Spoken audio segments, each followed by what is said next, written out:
Yes, sir. See you in David's army back in the day, man. Kill a whole lot of Philistines, man. You got with your Joab here a couple centuries ago, huh? I don't like Philistines. I don't like them. You got me right there. Okay, Israel, shalom. Hope everybody's doing tawab. Shabbat shalom. Shalom to the brothers in Houston, Virginia, Rochester, New York, Cabo Cabo, and Guatemala.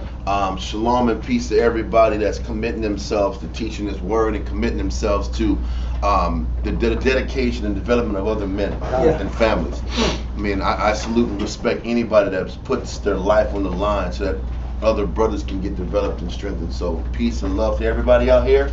And we're about to get started on our prayer. You want to say something? I'll just say one thing. It's about, like I said, at the end of the day, it comes down to sincerity. Yep. It comes down to sincerity and what we're actually ready to do for Christ and our people, because we're getting judged on that. Yeah. That was it. Mm-hmm. Now, we're not going to go into part 2 of the Friday's class yet. No. We'll do that next week, next Friday, because you're going to have Monday's class this week coming up. But what we are going to do is start sending up our prayers and acknowledge the Most High in Christ, and then get back into this word. So,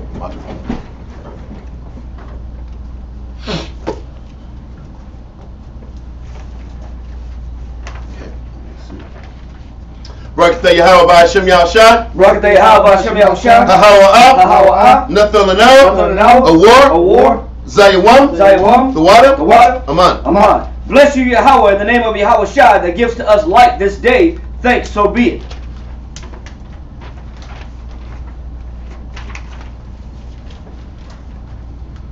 These codes should be coming soon. I already ordered for the end of the day or two. Okay. Barakatah Yahweh Ba'Hashem Yahushua. Barakatah Yahweh Ba'Hashem Yahushua. Hahawa'ah. Nothing to know. Rayach. Nayachacha. The water. Aman.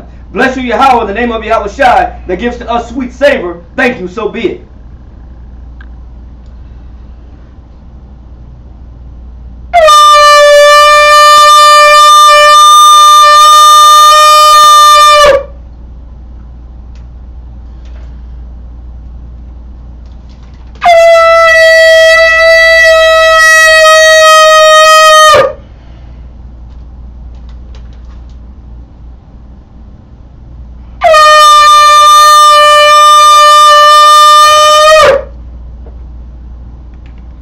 Majim Wapunya Yerushalayim. Stand and rise and face Jerusalem.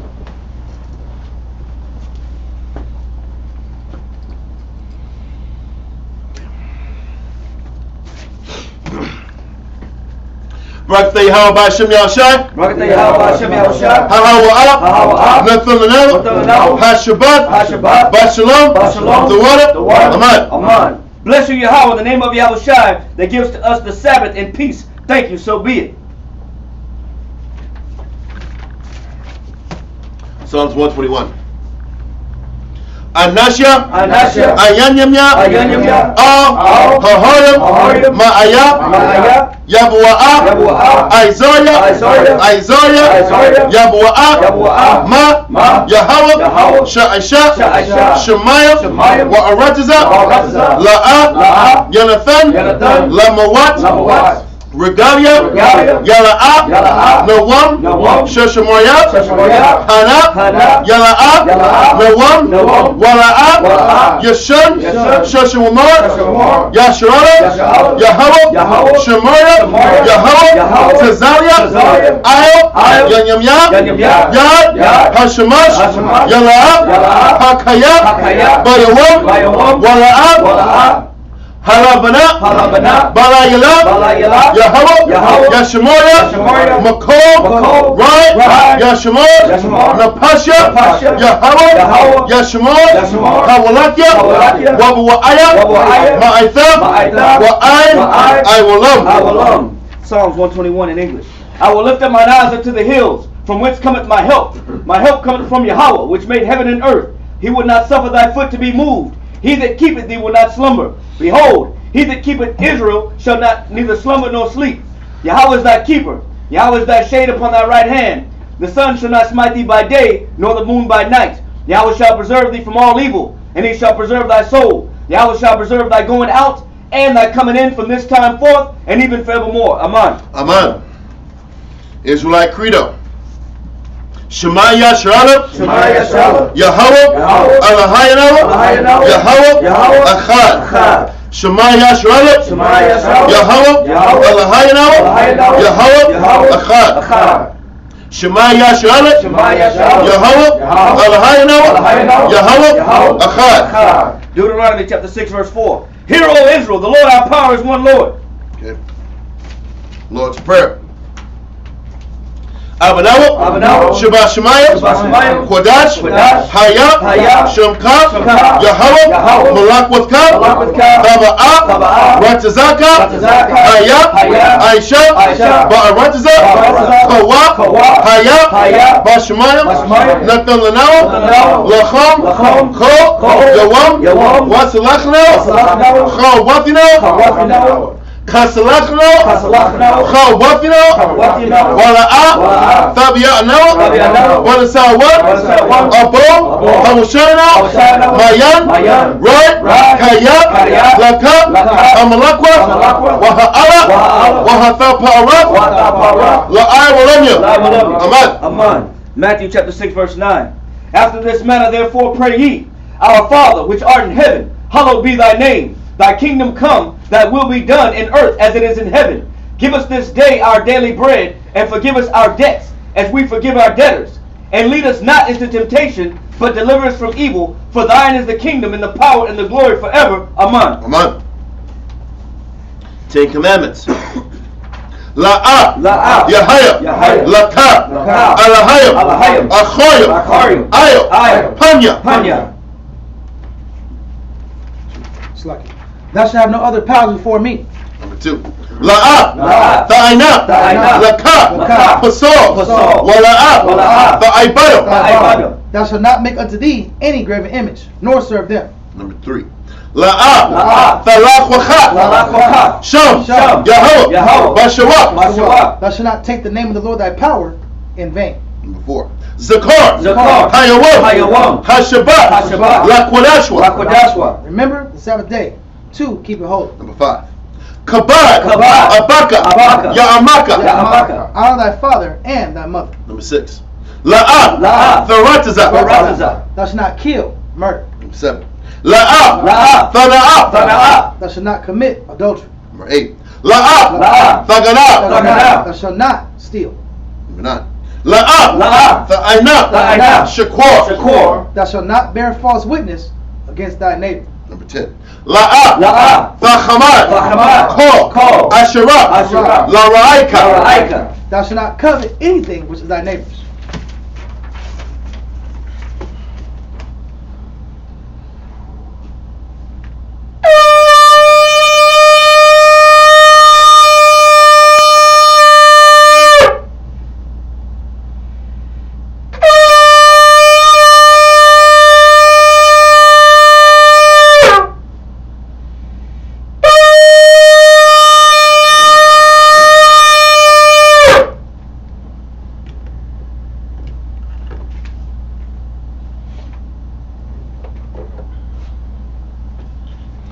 Barakatay Hawa Hashem Yahshai.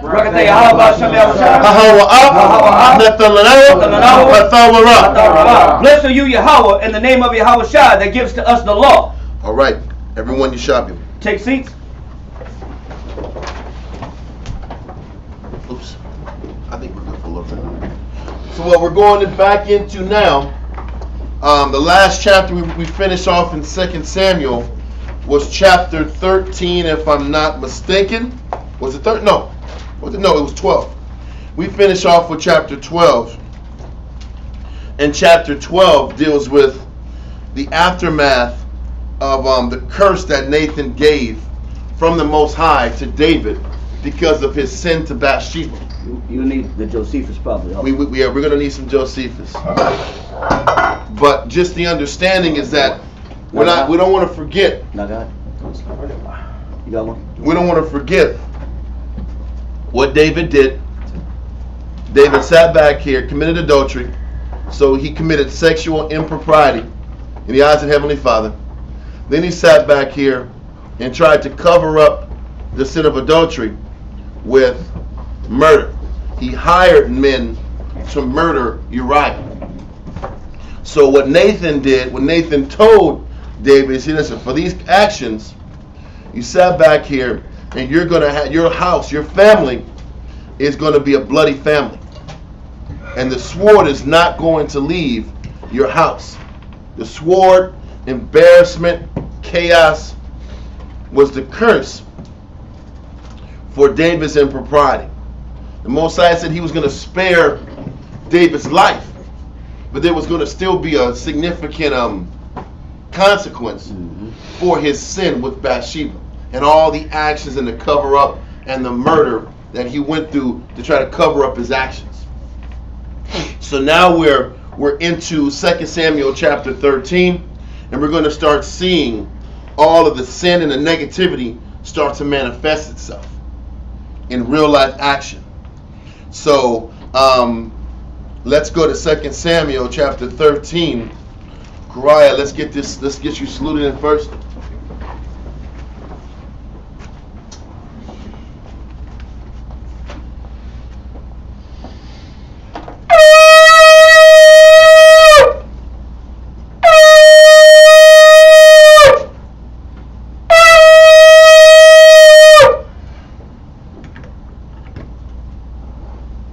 Kariah, Shah Shabbatah, Baba Shah, Baba Shah, Kariah, Shah Shabbatah, Baba Shah, Baba Shah, and much, bro. Yahweh Hashem, Yahweh Shabbatah. Yahweh Hashem, Yahweh Shah Brakathum. All right. Got to make some sounds that are uniform to the different things. I got to figure that out. Anyway. Yeah, it's all good. Okay, let's get 2 Samuel chapter 13, verse 1. 2 Samuel chapter 13 and verse 1. And it came to pass after this, that Absalom, the son of David, had a fair sister, whose name was Tamar. So don't forget, Absalom had a beautiful sister, and her name was Tamar. Absalom and Tamar, their mother was aligned with the Syrians. Okay, they were from Geshur, and you can read that earlier in Samuel when David was having children. So Tamar was a beautiful young woman. Read on. And Amnon, the son of David, loved her. Amnon was David's firstborn son, and we're going to read that David loved Amnon a lot. Loved him to a detriment. But Amnon, his firstborn son, loved, well, it says he loved Tamar, but what you're going to read is that love was really lust. Okay, you're going to read he was infatuated with the pursuit of Tamar. Okay, so we're going to keep reading. And I just want to say this too. And when you look at why that same level of deceit and lust and that lasciviousness was in David's house, is because that matched the same level of lasciviousness and lust that David had on him towards Bathsheba. No doubt. No doubt. You're going to start seeing that same pattern all throughout his children. You're going to start seeing all that, the different levels of sin that was in him is literally manifested in the children. What you're going to also see is, what people don't want to realize is that all the negative you do at home, guess who's watching every bit of it? Kids. All the kids are watching everything you're doing. So these kids have seen what David was doing. They're not idiots. And the same negative that was in David, you're going to start seeing that same negative enhanced and magnified in his children. Like you said, because we teach children not just by instructions of words, but we also teach children by demonstration of behaviors. True. Our behavior teaches children. Yep. And so they don't have to say, who taught you that? You don't have to say, well, where'd you get that from? Because kids watch and they pick up from it. You ever see that 80s commercial where the dad was like, what are you doing, man? What are you smoking this pot for? Where do you get this from? Where'd you learn this from?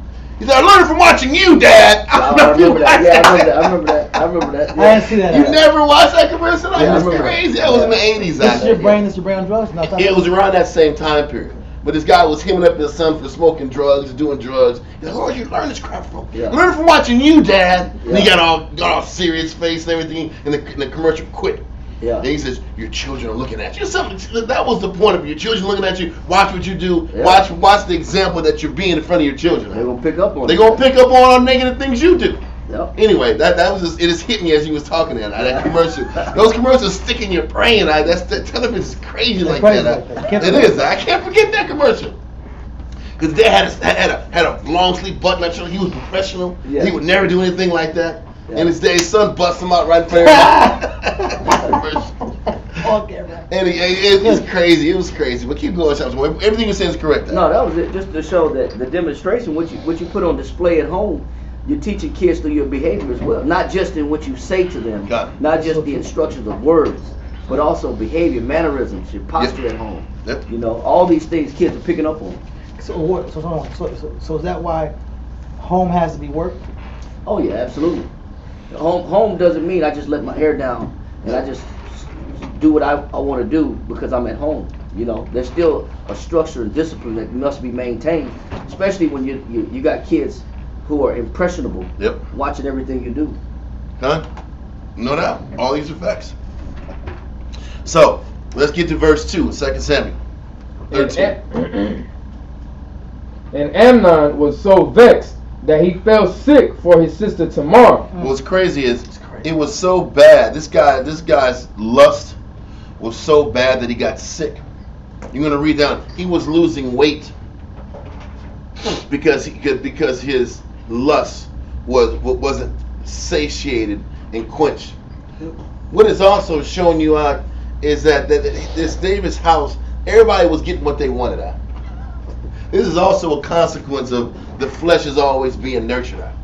Why in the hell is you're to the point where you're sick because you can't lay with your brother's sister out? With your brother's sister out? Which is your sister too? It doesn't even matter that half sister crap. They're all from the same father out. Yep. That's blood. It's wicked. That's wickedness. So he was so infatuated with Tamar that he was sick. Read on. For she was a virgin, and Amnon thought it hard for him to do anything to her. What it means is he's like, I can't cover this sin up because she's a virgin. That's the point. What he's saying is I can't commit adultery like my daddy did and try to get away with it and cover it up because the evidence is right here. So I had to find out how can I get what I want. So that means you're saying that even if she was probably married, he'd probably still try to find a way. He would have found it would have been easier for him to get it done. Right. It would have been easier if she was married. It would have been easier to get what he wanted and to hide it. You see that point? Okay. He was already. If she was married, it would have been easier to pull it off. Now that she's a virgin, he can't pull it off without it being a scandal. And this is the mind of lust, or incessant, obsessive thinking about something. He was fixated to the point where his body was changing. Yes, exactly. I was fixing on what I couldn't get, what desires I couldn't get met. Don't forget, this guy had access to women all day long too. It wasn't like he was the number one. He was the guy. Listen, Amnon was supposed to be the guy that was going to be the king. After he was going to be the king in waiting. Right? You think he had a problem getting a date at? Oh, no, he wasn't. He had a problem dating a woman out, getting a woman. Come on, right? No, but you know what? The funny part is, he didn't have a problem getting a woman, but it's about the one he couldn't have. But that's the lust. That is the root of lust. You want what you want, and what you have is not enough. And that's how men have to sit back and learn to break themselves. Men, women, the whole nine. Can I sit back here and teach myself that what the Most High has blessed me is good enough for me? Because the spirit of lust is, you know what? I gotta have what I don't have. I want what I don't have, and I'm gonna go bananas trying to find and get what I want, versus being appreciative for what I don't have. But wasn't that the same spirit that David had? David had plenty of ribs, plenty of concubines, but it was about what he couldn't get. Yeah, that's true. And about how far he was going to go to get what he couldn't get. It's the problem. It's the same lust. You know, I want what I'm sorry. No, I just want to say that amongst our people today, you know, those are those things that people don't talk about in their households. Yep. Is that what a lot of our people call taboo. Mm-hmm. It's that taboo. It's that illicit sin that goes on in households, whether it be incest or whether it be unnatural affection, inordinate affection. You know, that taboo is, we read about it here in the Old Testament, but that spirit is very alive today, and it's still active today. It's not gone anywhere. Nope. But that taboo is coming from a particular spirit. I just want to bring one scripture in on it. Mm-hmm. You mentioned it a second ago. It's Ecclesiastes chapter 14 in the Apocrypha, chapter 14, verse 9. I'm there, all right? So I'll go get it. Oh, you got it? Yeah. Ecclesiastes 14. I didn't know it already. I just had that's it right here. Ecclesiastes 14:9. Yep. A covetous man's eye is not satisfied with his portion. Because it's not about what I got. I want what somebody else got. Yep. And I want what I can't have. And that desiring what you can't have is more exciting. It's more tantalizing. Yep. And you know, you get There's a rush there's to a rush to it. Yeah. And that's why, a thrill of naughtiness. and that's why it says initially Wow. that he loved her, but he was in lust of her. Because as soon as he got what he wanted, he hated her. He hated her. It wasn't about love. It was about what I couldn't get. Right. Can I Because this is the spirit of covetousness. Listen, David's children were spoiled. And they weren't given any reins to understand discipline. You can tell in how his sons and children acted. They got whatever they wanted.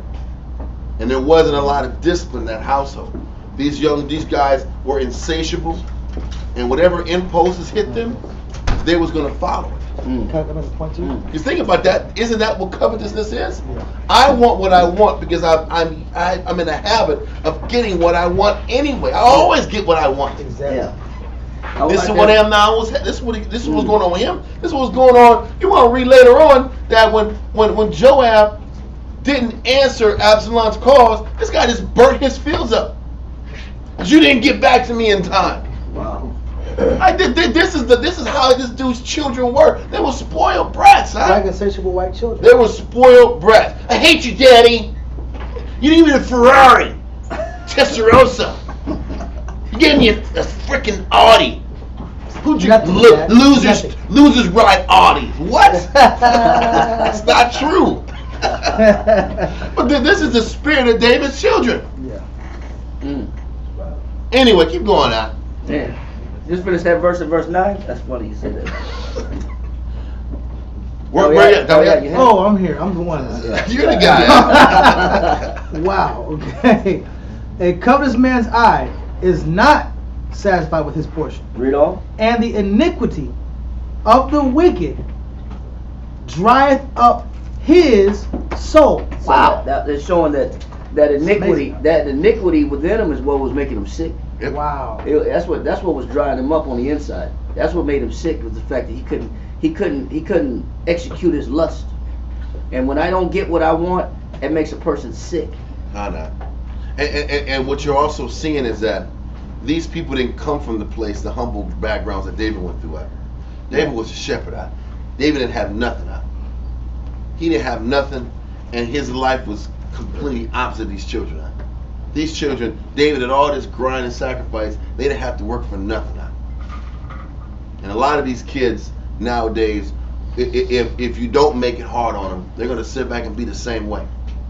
They're going to be insatiable. They're not going to understand what work ethic is. They're not going to understand what sacrifice and dedication is to, and what it takes to earn something. And be in order and restraint and wait before you get things. These guys never had, Amnon didn't have to wait for nothing. Whatever he wanted, he got it. And that's what is showing in his conduct right now. Yes, we know this was a curse. And ultimately, this is why these things happen. Moses said he's going to bring the sword into his household. But what was the mechanics behind the sword coming to the household? How were these children raised? What were they allowed to get away with? You're going to see it's going to explain something even more. I'm just setting the tone for what you're going to keep seeing in these next couple chapters. Continue. Mariah, we're back at 2 Samuel 13, verse 2 again. 2 Samuel chapter 13 and verse 2. And Amnon was so vexed that he fell sick for his sister Tamar, Crazy. for she was a virgin. And Amnon thought it hard for him to do anything to her. Yeah, well, listen, think about it. It's hard for me to sanctify her. How can I get what I want when she's a virgin? All this guy was focused on is getting what he wants, because that was what he was used to getting. Hold this and go to Antiquities of the Jews, book 7, chapter 8, paragraph 1. Antiquities of the Jews, book 7, chapter 8, paragraph 1. Come. Page 193. Whenever you're ready. I'm ready. When the king was returned to Jerusalem, a sad misfortune befell his house. On the occasion following, he had a daughter who was yet a virgin and very handsome. So first of all, this is happening really quickly. This is after, remember in chapter 12, the end of chapter 12, he was like massacring these Ammonites out. He was torturing them. He was sawing them in half and putting them in ovens and stuff like. Listen, he went he went medieval on them out. Yeah. He went crazy medieval on them out to like vent out frustration. When he gets back from home and gets back home, all this stuff starts to happen. Okay. Let's keep going. So his daughter Tamar is it says handsome, but it's beautiful. Okay, read on. And so much that she surpassed all the most beautiful women. Didn't Bathsheba surpass the beautiful woman too? Mm-hmm. So if she's super fine, you gotta have it. But David's example showed that. So now his son, his favorite son, displayed the same characteristics. Read on. Her name was Tamar. She had the same mother with Absalom. And like I said, that mother, her mother was royalty in the family line of Syria, the Geshurites. Okay, so they came from royalty on both ends, the mother and the father. Read on. Now Amnon, David's eldest son, fell in love with her, and being not able to obtain his desires. We talked about he couldn't obtain what he wanted. Amnon was used to getting what he wanted. He was spoiled. He was the prince. He was the next in line. Read on. He expected this his whole life. He was privileged. He had the mindset of, I deserve all these things to come to me. And all I got to do is snap my fingers, and everybody's going to jump to my beckoning call. It's a Prince Hakeem, huh? Yeah. He got his own money. He got his own money. Forget the Jerry Curl dude. This guy got his own bread, huh? But God, let's keep going. And being not able to obtain his desires on account of her virginity. He said he couldn't read the main reason he couldn't get around it is because she hadn't had a man before. So he couldn't cover it up. So what is it showing you? It's showing you his thinking all the way leading up to this point. He was covering up shit his whole life. He would do negative and he'd cover it up because he was the king's son. That was how David's house ran. He wasn't on top of the ins and outs. You're going to see that also. He wasn't on top of the ins and outs and the goings on with his own kids. He just spoiled them and gave them what they wanted. And he didn't really know the underbelly of what was happening in his family. You think this is the first time Amnon would set a plan up and have a cover up behind the plan? You think this is the first time this cat did this? The answer is no. A person learns to get more skillful in the cover up as they grow older. People turn the blind eye to Amnon and how he rolled. This is showing you where his character was. So he's like, how do I get what I want? How can I cover it up? I can't cover it up because this is the token of her virginity is going to be there. This is no different than what David did. How can I cover up this move with Bathsheba? Send Uriah down here. Let him get him drunk and send him back to his rib. He'll never know the difference. This is the mindset, the cover-up mindset that David had in the first place. How can I cover up the sin? We read also last week, the cover-up is worse than the sin. Yep. That means you put some thought into it. I just didn't make a mistake in the heat of the moment. I did that, and I thought about meditating how I'm going to get away with it afterwards. This is where Amnon's head is at. And the stress comes from there's no way, there's no equation I can come up with that I can get around this issue. This is what's happening. I can't, and the sickness is coming from, I think and I'm meditating and I can't find a way out. Man. I'm angry. But this is pure sin. And how can let me keep meditating on how I can get away with this dirt. This is all night. This is all night stress. I'm thinking about meditating about negative angles and propositions. And he's sick because he can't, there's nothing he's thinking about is going to work. Read on. And the custody she was under was so much out of order. Nay, his grief so He eat up says, his so he body. was angry about her virginity and the custody she was under, because the virgins stayed separate from everybody else. The young daughters weren't just walking the streets so some roughneck could sit back and take them and snatch them. They were protected. So how can I get what I want when she's always around older sisters? You ever see The Godfather? When Corleone was trying to sit back here and court that young girl from Italy, the mama, the grandma, the auntie, the aunties, the whole family was watching this cat. Remember that? He wasn't going to be able to do nothing. They were just like 5 steps ahead.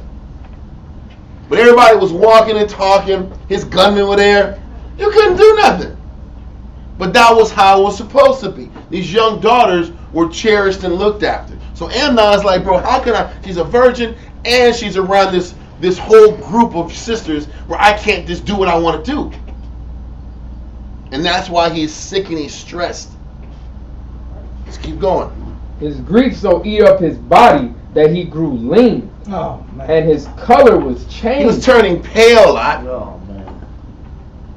This is you know what's crazy? It just shows why is anybody losing weight and getting pale because you don't get what you want? That means he never not got what he wanted. He always got what he wanted. He always got what he wanted. That's Now why he he's should be so told no. insatiable. No, now he's all sick now because he was always given what he wanted.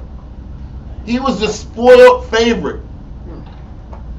He was the favorite and got whatever he wanted. Now you can't get what you want. Now you're sick and you're pale and you're angry. This is all about how David ruled his kingdom and ruled his children. He gave them everything they wanted out. So, hold that and go back to verse 3. 2 Samuel chapter 13 and verse 3. But Amnon had a friend whose name was Jonadab, the son of Shemaiah, David's brother. And Jonadab was a very subtle man. He was a very subtle man. He was slick. He was very cunning. And also you're gonna read about Jonadab a little bit later. This guy wanted power. He was trying to angle himself to be the advisor of the king. The dude was a criminal. Don't forget, Jonadab was like, if I tell Amnon what he wants, I can keep working up the ranks, and I can sit back here when he's the king. I'll be his advisor. So let me help Amnon get what he wants, and he'll always lean to me for advice. This is where Jonadab is. He's very subtle. This guy was trying to position himself for angle himself to get power. So read on. And he said unto him, Why art thou, being the king's son, lean from day to He day? said, you're the king's son, man. You're the captain. You're the captain. Huh? You should get whatever you want. Why are you sad? Why are you getting skinny? Why are you pale? Can't eat. Young king, talk to me, man. Maybe I can help you out, man. I'm in love. And that's what he's saying. He's like, I'm in love. What you mean, man? You can get whatever you want. You're the king. You're the next in line. Read on. Wilt thou not tell me? And Amnon said unto him, I love Tamar, Oh, no. my brother Absalom's sister. This guy is sick with lust. But that sickness of lust was based on the fact that this guy got whatever he wanted for years. Now it's a no. No matter what he thinks, whatever he concocts, it's not going to work out in his favor without the evidence still being there. He can't hide. He can't use mischief. Right. But you know what Jonadab does? I'm going to show you a way to get what you want. Yeah. I'll show you how to get what you That's want. about what he wants. But if I give you what you want, you're going to look after me. I scratch your back, you'll scratch mine. So I'm going to show you how to get what you want. Wow. This is all negative. This is dirt, bro. This is all dirt. You know, a lot of times people would develop those unjust relationships. Mhm. You don't tell on me, I won't tell on you. Mm-hmm. You know what I'm saying? You let me have what I want, I let you have what you want. Those are just unjust bonds, man. And this is even in our relationship. This is why we're not so close. We don't like brothers and sisters who sit back here and try to blow us up and give us all these gifts. Listen, I don't want that. A gift destroys the heart. Yep. Hooking this up for me and hooking this up for him. Right. It's all it is I'm hooking you up. And when I need something, just, Look out. you don't say what you want. You just say, hey, this is for you. But thought of all your hard work and your dedication and sacrifice. Mm-hmm. I know you got to put it all on the line for the Most High Christ. Mm-hmm. And all of a sudden, later on, I need this, so look after me. And that's not how we can't operate like that. This is about right and wrong, and justice and equity. And whatever you give, just know it's going to be appreciated, but that's not going to sway any position down the line. And that has to be established. But in this scenario, when you're the king's son and you're used to getting what you want, hey, what's giving a person some land? Giving a person position. Don't forget, living in Jerusalem was the elite city. To even get a house in the city, you're doing something right. It's not you can go to Hebron, these other little cities outside that's unprotected. That was the elite place, the most protected, fortified city in the whole damn nation. So the elite were living there. So this guy Jonadab, well, he was family of David, so he was there anyway. He was just fighting for a position. That's the point. Okay, so let's keep going. Verse 5. And Jonadab said unto him, Lay thee down on thy bed, and make thyself sick.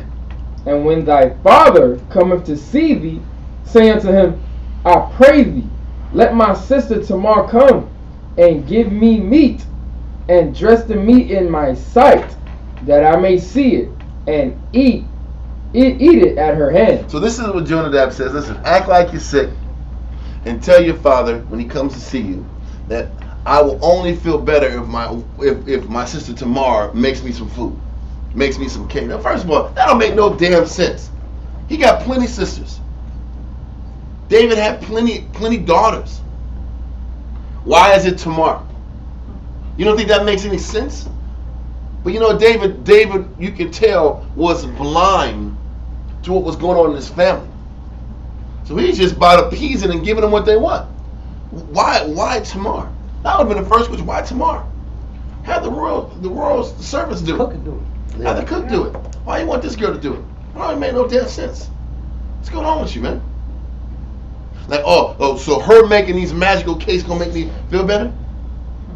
Why you gotta make me cakes? Why can't you just come and see? Why can't I just bring you here right now and just see how you're doing? A rational thinking person is gonna think these things. But he's just sitting right here.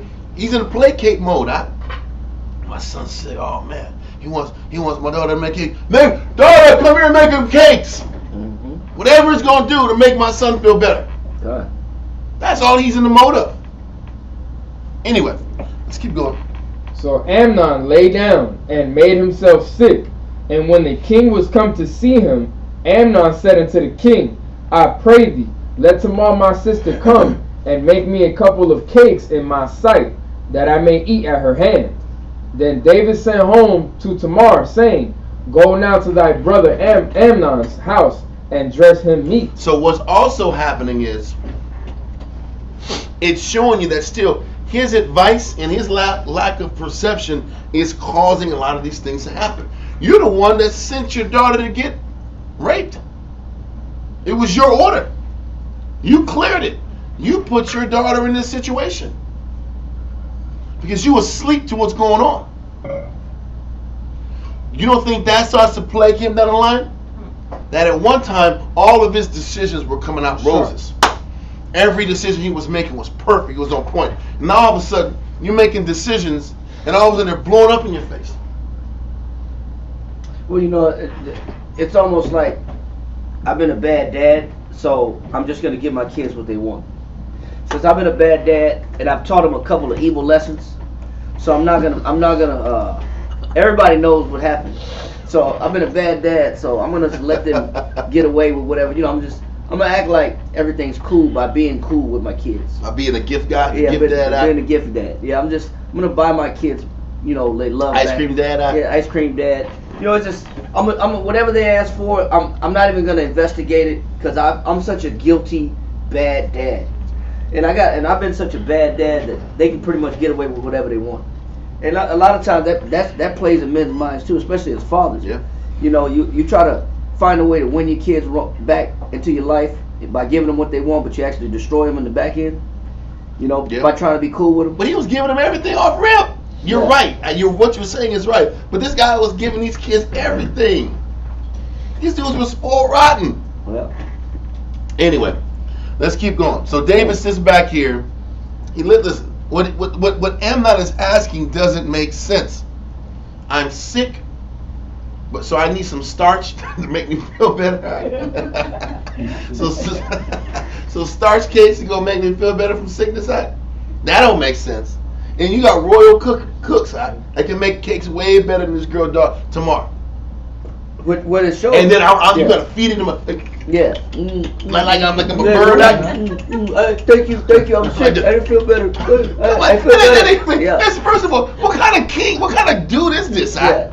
I need somebody to hand feed me. Yeah. I'm a little baby. And then also, Think about that. I need her to feed me. Feed me with the cakes. he's a grown man. You're a grown ass man. You're the next king. But also, when you look at It's it, horrible, bro. that level of excuse, it parallels the excuses that David had when he watched Bathsheba take a bath. Gun. That same level of reasons, that same level of intensity, Yeah. is that I'll make any excuse whatsoever so I can get what I want. That same level of excuse that the son contrived. Yep. That was the same desire that David told himself When he was looking at when her he in was the back. looking at Bathsheba. When he was sitting back on the top of the roof looking at it. Yeah, but he fed himself that same, I gotta have it. But also, listen, when Amnon did, he said, I want you to cook it in front of me. Yeah. Because that's what he did. But Listen, you didn't cook it in the kitchen. Yeah. You wanted her to make the cakes right in front of this dude. Right. Like, where's your head at, bro? But you keep making them cakes. But you know what? Make those cakes. But that's what David was doing. That's what I'm saying. When Bathsheba was taking a bath. You know what I'm saying? Man, she did that on purpose. Yeah. She knew I was up here on the roof. Make that flour. Yeah, she knew Make that flour.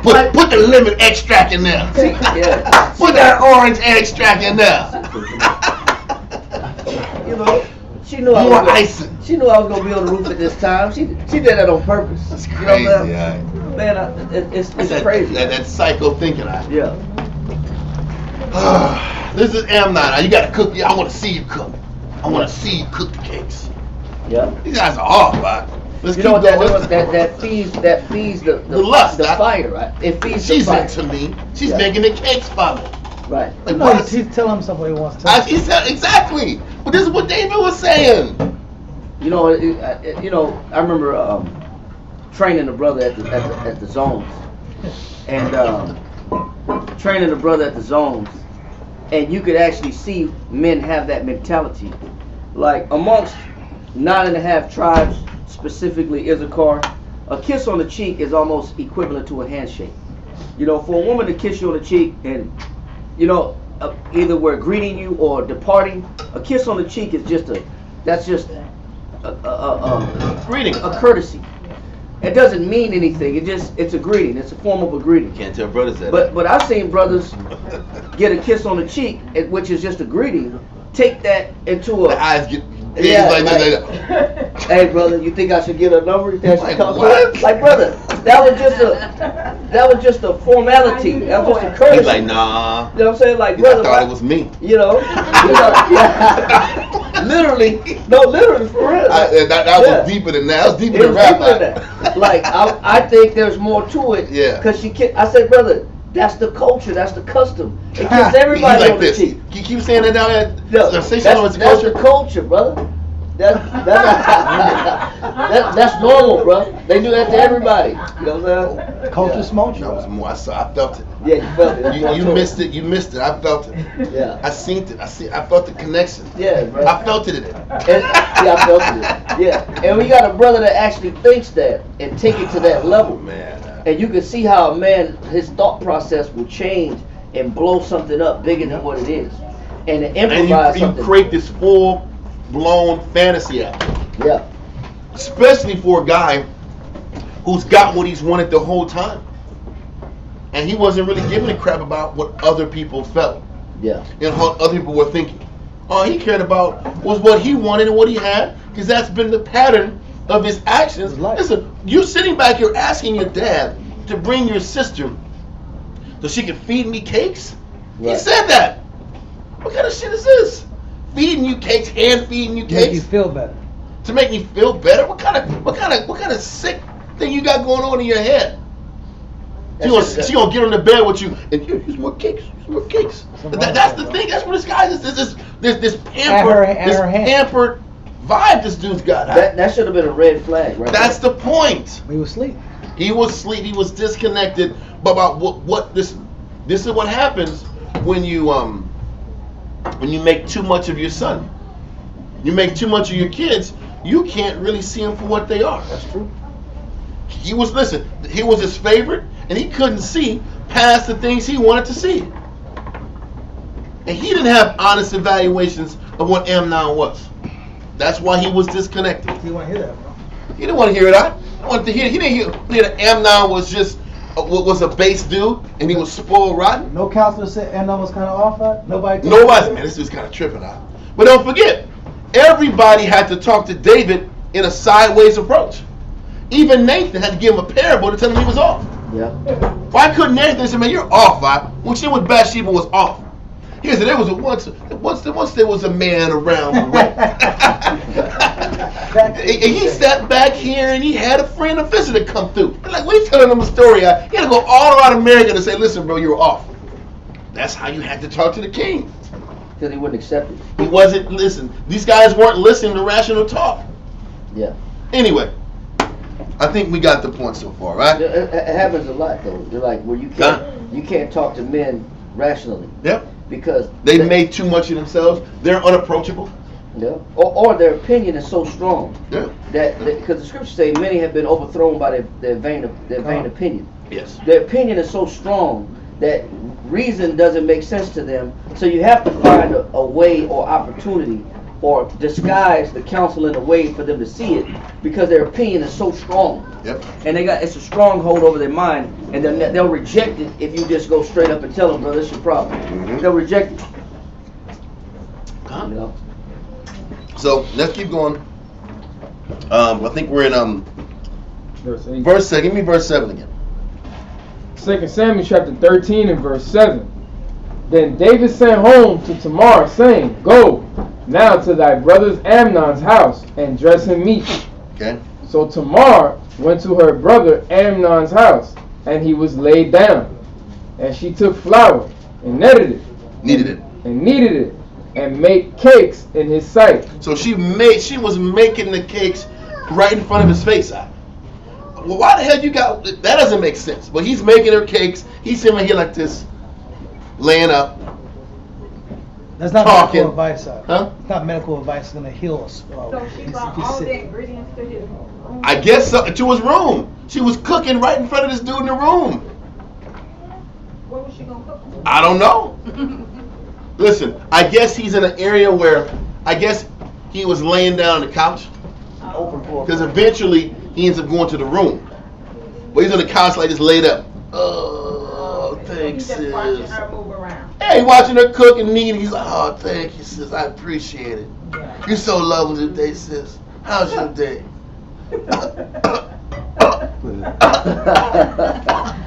I don't feel good. You're picking up my spirit as we're walking. You're talking. You're making me feel better as we speak. This carnal ass dude, having her cook cakes in front of him, bake cakes. That's off. Read on. And it goes to show also the level that men go to isolate a woman. Yeah. Yeah. You know, whether it be, you know, I'm gonna counsel you one-on-one tonight. You know, we're gonna meet up so I can give you some counsel. Yeah. I'm gonna talk to you. You don't need to meet up and be one-on-one with a Nope. woman for Nope. counsel. Nope. There's more to it than that. Some basic information. Right. We're Like- just friends. Yeah, we're friends. We're just friends. It's It's like- only conversations. Get out of here, bro. She's always like a sister to me. So now, at this particular time, there's still servants around. There's still people around. God. But it's gonna get a little deeper. Let's keep going. And did bake the cakes. And she took him a pan and poured them out before him. But he refused to eat. See that? You want? It's gonna say. And Amnon said, Have out all men from me. And they went, every man. Why you want all the men to leave? Yeah. So I can't eat any damn He's setting cakes something up. if the men are around? Where were the women that were watching her? You know what? This the point. David said, "Come here." Oh. It's on David. Yeah, it's her. David had her come alone. Because this is the point. And this is why a lot of the blame goes to him. Yeah. You were sitting back here just moving idly by without thinking things through, and look at what's happening. So now she's there making cake. Nobody's there but the servants. Listen, Amnon's like, nah, I don't want to eat the cakes right now. No. Everybody gotta go. Everybody gotta go.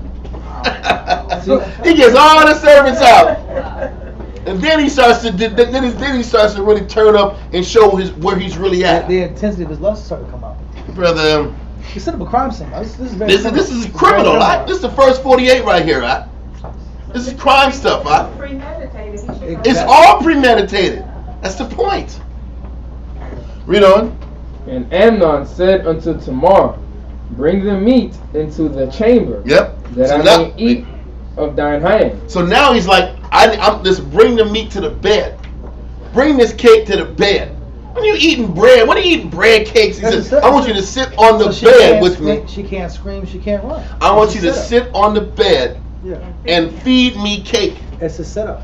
It is, but what kind of grown ass man needs cake with your sister? Feeding you cake in your mouth. And, like the airplane now, like you're getting the baby the airplane the food in your mouth back. What are you doing, Ike? Stupid Ike. This guy's an idiot, Is that Ike. about? Let's keep going, Ike. And Tamar took the cakes which she had made and brought them into the chamber to Amnon. But you know her the problem brother. is, in her head is, I'm doing what my father told me. So she could. My father gave me an order to go here and feed this cat. There's no getting around that. Read on. And when she had brought them unto him to eat, he took hold of her and said unto See that? her, Come lie with me, my sister. He wanted her to get closer, like the big bad wolf. Yeah. And then he. The same thing. Like the bit that whoop. Yeah, like the big bad wolf thing. Come help, come a little closer. Can't hear you. Come a little closer. Can't hear you. What Playing big eyes you have? Exactly. All more to see you, Yeah, Brittany. exactly. It's subtlety, huh? It's all subtlety, right? Keep going now. So he takes her. Now she can't go nowhere. There's no servants around. They're all gone. It's just him and her. Read on. And she answered him, Nay, my No. brother, do not force me, for no such thing ought to be done in Israel. Do not thou this folly. He says, don't do this folly in Israel. This isn't done this way. Hold this and go to Genesis chapter 34 and 7.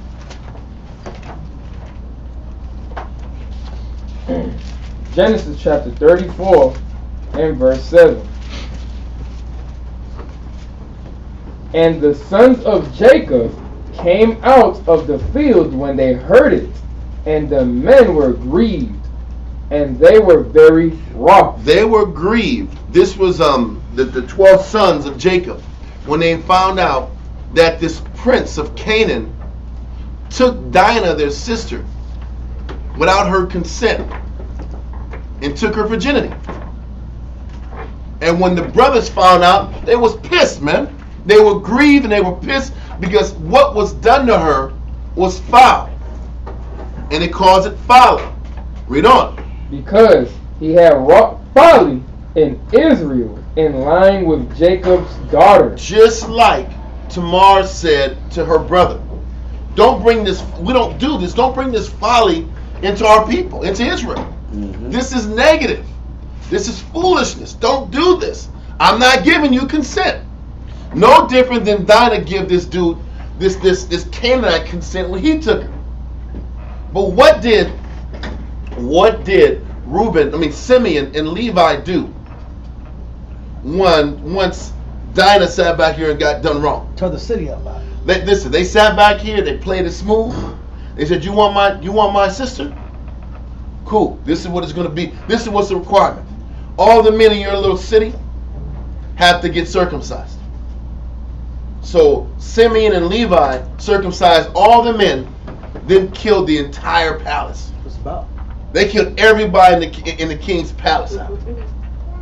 Like, you're not going to sit back here and treat my daughter like a whore and act like it's okay. Because what happened is the dude defiled the young girl, and then the father, which was the king, said, "Listen, man, my son wants to deal with you, your daughter. Things didn't go down the right way, but I'm trying to bring in a passage of peace behind it." But the foul act was already done. The negativity was done. So he's like, you know what, man? This ain't gonna work. We're gonna sit back and kill all these dudes, because that's how you saw the folly. That was the verdict that was just in the eyes of the Heavenly Father. Yeah. Now Jacob wasn't down with it, because he was like, man, you guys killed these princes. They're gonna go to war with us now. That was Jacob, but Jacob was soft like that in that arena. He was worried about the blowback more than focus on the wrongdoing. The son's like, man, these guys gotta die. That was a dirty ass play. And the Most High backed that play. So we had history of what was supposed to be done to Amnon for committing the same folly that was committed to Dinah in Genesis chapter 34. Are y'all clear? They took these dudes out. You want to read the whole story, read the entire chapter 34. But the man who did the offense and all of the people in the house got done in like that. And that was how the folly was restituted or avenged. So now we go back to 2 Samuel 13 and verse 12 again. 2 Samuel chapter 13 and verse 12. And she answered him, Nay, my brother, do not force me, for no such thing ought to be done in Israel. Do not thou this folly. Don't do this folly. Men don't just take brothers and sisters out. You don't do that. Read on. And I, whither shall I cause my shame to go? And as for thee, thou shalt be as one of the fools in Israel. Now therefore, I pray thee, speak unto the king, for he will not withhold me from thee. I read one precept. It's law. It's just Well, that I was going to get there. Okay, we're good to go. Yeah, I'm going to go there. It was going to be Leviticus 18. We're good to go. We'll get there. Yeah, but keep going. Howbeit, he would not hearken unto her So voice. she's speaking wisdom. She's giving him clear answers. This dude didn't listen to nothing now. It's not what we want to hear. She's like, it's folly in Israel. And then secondly, she's like, listen, man, what kind of shame you going to put on me? You don't get it there. I'm never going to be able to sit back here and properly and orderly move on and have a husband who's going to sit back here and look at me in any value. Because in those times, your value for a woman was in the fact that she was a virgin. That was your value. That was your honor. There was pride in the fact that by the time you had your husband, you weren't touched before. So you're not thinking about, you're screwing me up, and you're bringing negative and folly on yourself and the entire nation. I don't give a damn. Right on. But, being stronger than she, forced her and lay with her. Then Amnon hated her exceedingly. See that? Because it wasn't about love. That's why we read verse 1 where he says he loved Tamar. He didn't love her.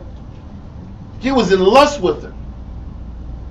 And he had a habitual pattern of getting what he wanted and then discarding it once he was done. And this is the first time he got what he wanted and then moved on from it. It's like a spoiled brat. When you complain about getting a toy, you play for it for 5 minutes and you throw it away. He's a brat. But he's been a brat and David didn't see it. Because he didn't want to see it. went to Chi-Chi Boy and then play all damn day long with him and make him more than what he was. And this is the kind of monster you built. Can I pull this from him? Yeah. Ecclesiastes 30:7. Yeah, that was we won't go there too. But Okay. you can go there. You can put it. Ecclesiastes 30:7. Yep. He that maketh too much of his son shall bind up his wound. That means, you know what, when you sit back and make too much of your son, then you're going to be the one that cleans up for all the shit he does. And all the damages he does, you're going to have to sit back here and clean up his mistakes. Clean up his damage. Because David made too much of Amnon. Whether it was his look, it was his confidence, it was his swagger. Whatever the hell he was into. Like his dad.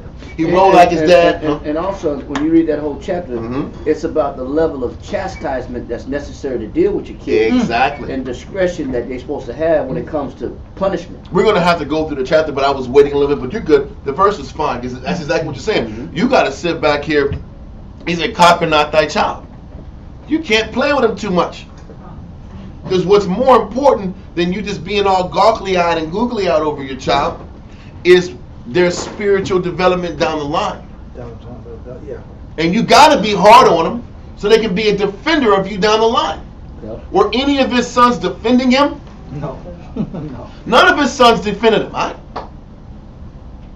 That's the point. They didn't defend him. They were going against him. But he sat back here and made too much of him from the beginning. And all that placating and giving them what they want and putting too much into him ended up blowing back in his face. Now, you have more of that? And his bowels will be troubled at every cry over empathy. Exactly. And but this is what ends up happening with him. I'm empathizing. But it's going to be a lot of cries because you didn't train your kid right. So now we're here. This guy does this dirtbag act. Yeah. And as soon as he's done, he's angry. He's disgusted at her because he never really loved her in the first place. It was just about satisfying a need. Then you realize listen, what it shows you also is about lust in general. When you pursue the flesh, more times than not, you don't get what you want. It's not what you fantasize it to satisfying. be. And a lot of times people sit back here, you pursue the fantasy, but the reality doesn't match the fantasy in your head. No. Then you get mad that what you thought it was going to be wasn't what it was. And you get disgusted because what people don't understand is that when you follow lust, you're really following a lie. Oh, wow. You're really following a lie. How you anticipate things, how you plan it out to be, rarely fits that bill. Am I right or wrong? Now you're sitting back here in the pursuit of lust, in the pursuit of passion. You end up compromising so many things to get to this destination. And once you get there, you realize it wasn't even that perfect and good. It wasn't what you cracked it up to be. It's never satisfying. It's never satisfying. Then you're angry that you went through all this and this is the result. But that is what lust does to you. That's what the pursuit of lust ends up turning out to be. It ends up being an adventure that wasn't what it's cracked up to be. So now you're sitting back here compromising right from wrong. And you look up and it wasn't worth it. You were better off staying in order, doing things the right way. It was better to do that than to sit back and pursue negative as much as you did. What you gonna say? It was almost like he was expecting her to be just as quote unquote Good. emotionally invested, but what he ended up getting was her just experiencing a traumatic event. She's He crying, huh? wasn't into it because she was being traumatized. But that's the pursuit of lust. He wanted the fantasy. That's everything, but that's what lust is. Right. It's the pursuit of the fantasy. Right. Very few times is your pursuit of the fantasy equal with the reality of what's happening. Because your mind thinks and makes it something it's not. It's a lie. It's a lie. But that's what lust is in general. It wasn't just Amnon. It's why we sit back and go through all these changes to pursue something that wasn't even that good. Whatever lust you're tapping into, whatever lust you're pursuing it, you're not going to get the gratification you want. But you sit back and compromise your spiritual character for something that wasn't that damn good anyway. And you're sitting back and like, damn, I guess I'm stuck with this now. Look what I gave up to get this fantasy that wasn't really what it was supposed to be anyway. Usually, after that, Huh? Why didn't they marry? Well, this is the second part of it. And we're going to go into that in a second. Because this is where she's like, you're going to read, she says, listen, what you did to me after the fact was worse than the taking of me in the first place. Because that's what the law says. If a man does take a woman, you're obligated to keep her. You give money, you give an endowment to the father. But you know what the problem? You know what he wasn't trying to do? He wasn't trying to sit back and walk around. You're already bringing shame to the family. Yes, that don't make no damn sense. So he's like, I'm not going to sit back here and take her. That was the dilemma in the first place. How can I get what I want without having to stick with her? Because she's a virgin. That was the problem in the first place. How can I get what I want without having to claim it long term? He just didn't want to keep it. Exactly. I got this too. And I know this might be. He never wanted to. That's why he never didn't love her. Because if he loved her, he'd be like, listen, you're going to even read. She said, listen. Say what you're going to say. We're going to read it. It's going to explain what you're saying. It might be kind of a lame point, but this is why we have responsibility as friends. People that we care about. To tell, this is another reason why you have to tell your friends the truth. When they have some crazy thoughts, his friend was focusing on him coming up and him getting what he wanted. But his friend could be like, hey, bro. His friend could be like, hey, man, we're boys, bro. But I ain't lying, bro. This is kind of wrong, bro. But the problem is this. Bad, bro. The problem is this. He had probably had friends to do that. Huh? He probably had people that said that. But you know, people hear what they want to hear. And they choose counselors that are going to tell them what they want to hear. That's true. You have a choice. I can sit back here and associate myself with people who are going to tell me the truth, or I can align myself up with yes men. That's the truth. You can. But what do you want? What type of people? Open rebuke is better than secret love. But you got to choose the friends. What kind of friends do you want? Do you want friends that are going to tell you the truth about yourself, or do you want friends that are going to sit back here and tell you everything you say is right? I'm gonna go back. No, I'm not. I don't want to go back and use those examples. Those old examples. No, but you see rappers, and you see these athletes. Who do they sit back here and spend their time around? Yes, man. Yes, men. People that just want to take their money. Mike Vick, Hammer. All these dudes. We can go name after name after name. They have these entourages that all they want to do is take their money. Mm-hmm. So they're gonna tell you what you want to hear, because they're getting something out the deal. They could have chose people who told them the truth about themselves and need to save this and cut off these friends and these friends. But what they do? No, I'm gonna keep it real with my homies. Because really, I want them to blow me up. I want that. I don't want the real friends that the scripture tells me to have. This is Amnon. But on your point, Amnon didn't want to be around people who told him the truth. Look at his character. This guy wanted what he wanted. He was insatiable. He wanted to be told how to get what he wanted in the flesh. Yeah. If I'm sick because I can't get what I want in the flesh, I need somebody to tell me how to get what I want. Yeah. And that's what this was. But the dilemma was she was a virgin, so I can't just get what I want and not be on the hook for it. He didn't want to be on the hook anyway. And then when he realized it was all uncomfortable and she's crying and there's this craziness, all of a sudden it wasn't the fantasy anymore. It wasn't the picture that he had painted for months. That's the point. It wasn't the picture, bro. And that's lust in general. Whatever you got in your head normally doesn't work out the way you pictured in your head. Anyway. There was a lot of sadness in David's house. Well, it was sadness, but it was the beginning. There was the beginning of David making decisions and moves that backfired. You didn't sit back here and investigate. You didn't check into the situation. You didn't dig a little deeper to find out what this dude's intention was. You didn't do none of that. One verse. My son wants it. I give him what he wants. Mm-hmm. James chapter 1 verse 15. Just on that point that you're bringing out. That hardly ever you get to wallow in bask in the lust when you execute your lust. James chapter 1 verse 15, start at verse 14. James chapter 1 and verse 14.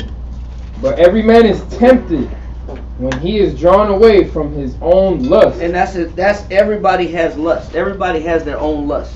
My lust might be different from your lust, but everybody got lust. But that's the bait that pulls everybody and draws everybody out of righteousness. Everybody has something.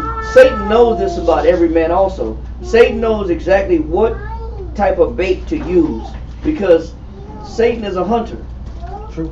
So he knows exactly what bait to use to get you to start fantasizing, daydreaming, and pulling you into some type of sin.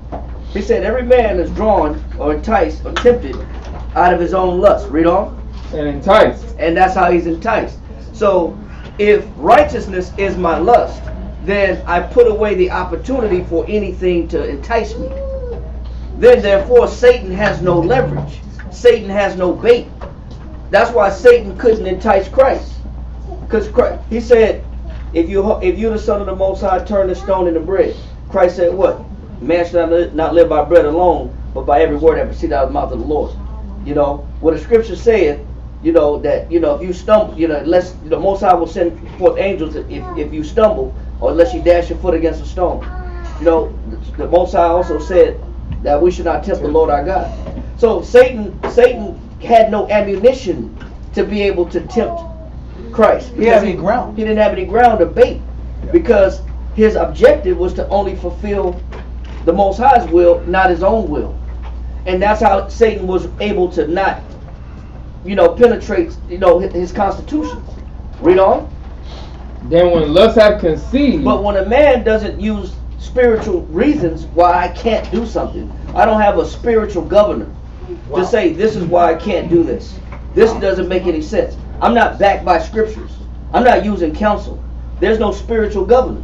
So if I'm just executing my lust and I'm telling myself and I'm enticed by my lust, I'm out of order. read on. It bringeth forth sin. It bringeth forth what? Sin. Sin. And then what happens after you execute your lust? And sin, when it is finished. And when it says when it is what? When it is finished. Yeah, because sin has an end to it. Yeah. You know, lust has an end to it. The end of lust is sin. And when it is finished, read on. Bringing forth death. What comes out of it? Death. Death. Death. Death is the reward of bringing forth your sin, of executing your sin, which is in turn executing your lust. That's the end result of it all. You never get the prize or the victory or the reward that you thought you were going to gain when you execute your lust. The answer, the end of it is always death. It's never the real fulfillment and satisfaction of what I execute. It never works that way. So You know? it's like a mind trick or an optical illusion, or it's like it's kind of. It's the bank robbers. You know, they plan it out, map it out. They thought they was gonna get away. Something went wrong. You know what I'm saying? He dropped his wallet. You know what I'm saying? It's stupid stuff like that. Don't bring your wallet. Yeah, drop his wallet. Don't bring your identification. When you're doing dirt, don't bring IDs. And you know, and it's like, yeah, It but happens a lot though. I know that. happens all the time. Just stupid criminals, because they were bent on their crime, but then something always go wrong, and they never able to finish out and live and get away with it in the sun, man. God. You know what I'm saying? You're never able to get away with it. You know what? You know how many crimes were solved with forensic science, as science caught up to, and technology was included into criminology. Mm-hmm. How hair follicles left behind, hair samples, carpet samples, Skin DNA when blood, a person scratch you, blood. They exhume a body and then they do investigation and find a hair that don't belong on the person. Then damn, all this, you thought you got away with it, but you're never gonna get away with it. And that's the key. That needs to be understood. You're never gonna get away with your lust. It's always some downside to your lust. Yeah, there's a consequence. There's always a consequence. So let's continue. 2 Samuel chapter. Matter of fact, I do want to go to Proverbs 19 and 6. That was a good verse. Proverbs 19 and 6, real quick. I'll read that. Proverbs chapter 19, verse 6. This is back on what you're saying about how come brothers didn't sit back here. How come his friend didn't sit back here and give him the proper counsel until this is filed? Read that. You could have saved it, man. Yeah. Proverbs chapter 19, verse 6. Many will entreat the favor of the prince. Many is going to just sit back here and try to find the favor of the prince. It's going to do whatever they got to do to give the prince what they want. Read on. And every man is a friend to him that giveth gifts. Exactly. So this is why this guy Jonadab sat back here and instructed him on how to get what he wanted, because he knew that by giving him this instruction, I'll be able to be used to get something down the line. He will keep me close and keep giving me gifts and rewards for all the information I'm giving. Benefits. So let me give the prince what he wants. And this is what the entire house was like. Let me give Prince Amnon what he wants. Yep. Let me give Prince Amnon what he wants. And destroy Let me him. hook him up. I know that. But that was initially allowed by David. He didn't sit back and say, man, don't give him everything he damn wants. Stop giving him gifts. Make him earn it.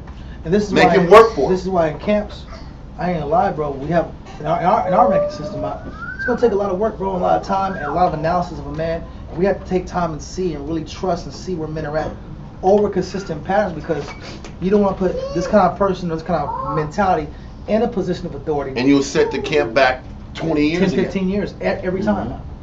Because you give somebody something they didn't earn. So this is where we're at. Let's go back to 2 Samuel chapter 13 and verse 15. 2 Samuel chapter 13 and verse 15.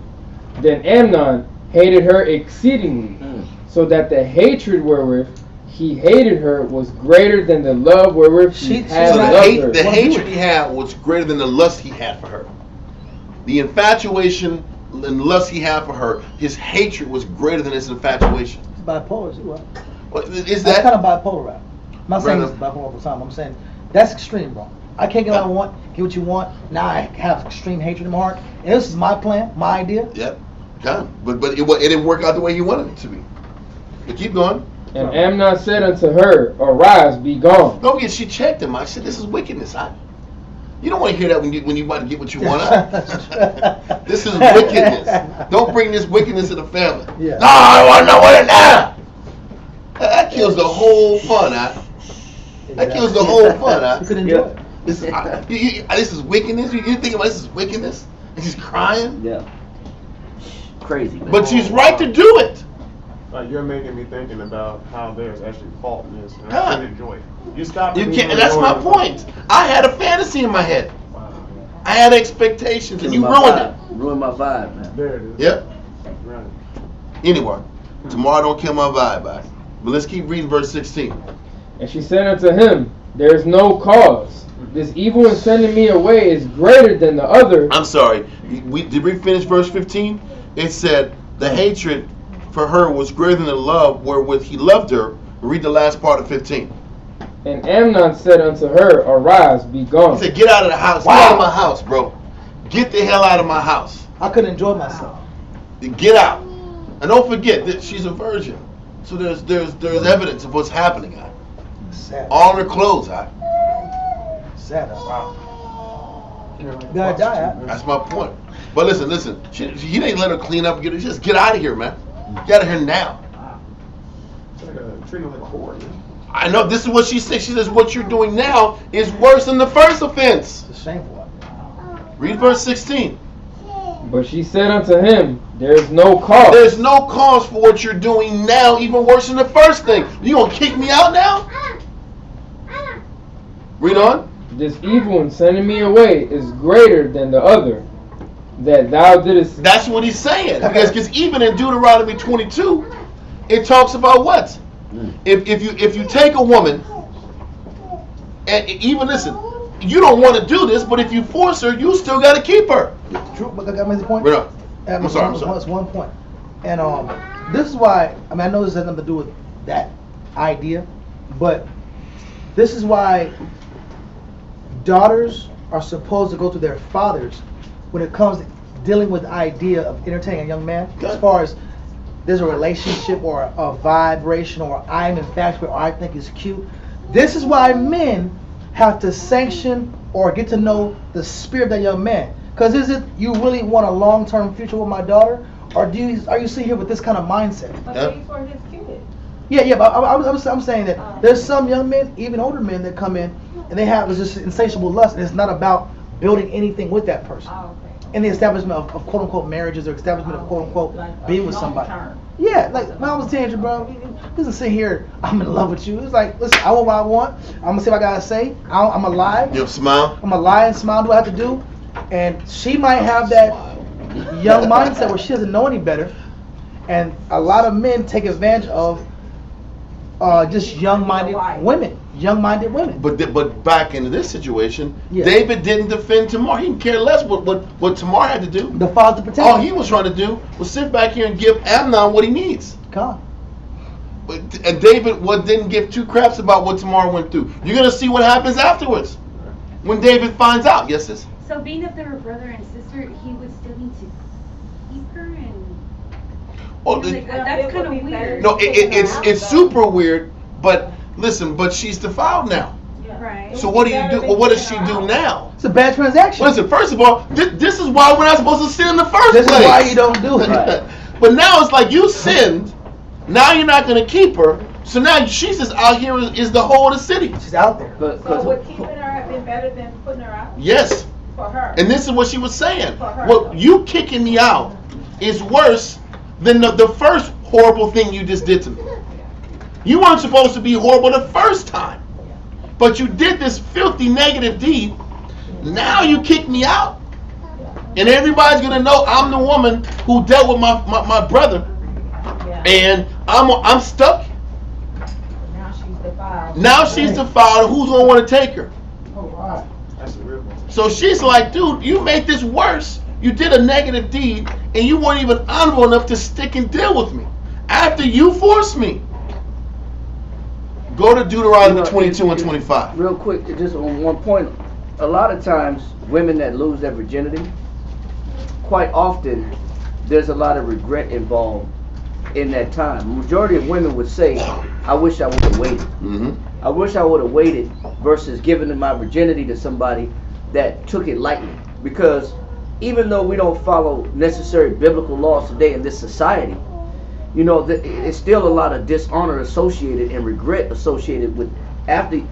If I'm gonna deal with a woman appropriately biblically, then it would have been done. The marriage the conception would have happened at my mother's house or my parents' house in my parents' bed, with the tokens of virginity laid out on the bed. It would have been a wedding. It would have been a feast. The families would have been together. It would have been a whole ordeal, either 7 or 14 days of celebration. But it would have been done respectably. But a lot of times, in modern day times, women have lost their virginity to a friend, a neighbor, somebody down the street, a schoolmate, a co-worker, a classmate, or just alcohol at a party, at a house party. And then there's always this regret, like, damn, if I would have known now what I know then, I would have never done what I did. And I could have avoided the regret that comes with now having to deal with the fact that once it's gone, it's gone. And I can't get it back. I can't get my virginity back. I can't reverse being a virgin. You know, from that point on, there's a little shame involved after that. And so to avoid additional shame, she's saying, you could have just kept me to avoid the additional shame from the already shame that was there present from the actual act. And this is why you're not supposed to sin in the first place. Because once you sin and you create these chaotic situations, it's like a snowball effect. That's the point. But this is what happens when you sin. You keep creating other sinful scenarios. For instance, we're going to reread this. Read Leviticus 18, verse 7. Matter of fact, before we read that, read Deuteronomy 22, verse 25. Deuteronomy 22, verse 25. Then we're going to read Leviticus 18. Deuteronomy chapter 22 and verse 25. Yep. But if a man find a betrothed damsel in the field, and the man force her and lie with her, then the man only that lay with her shall die. So listen, if a man forces a woman, this verse said if she's betrothed. If you're betrothed, yes, that man has to die. But matter of fact, go there. Let me go there real quick.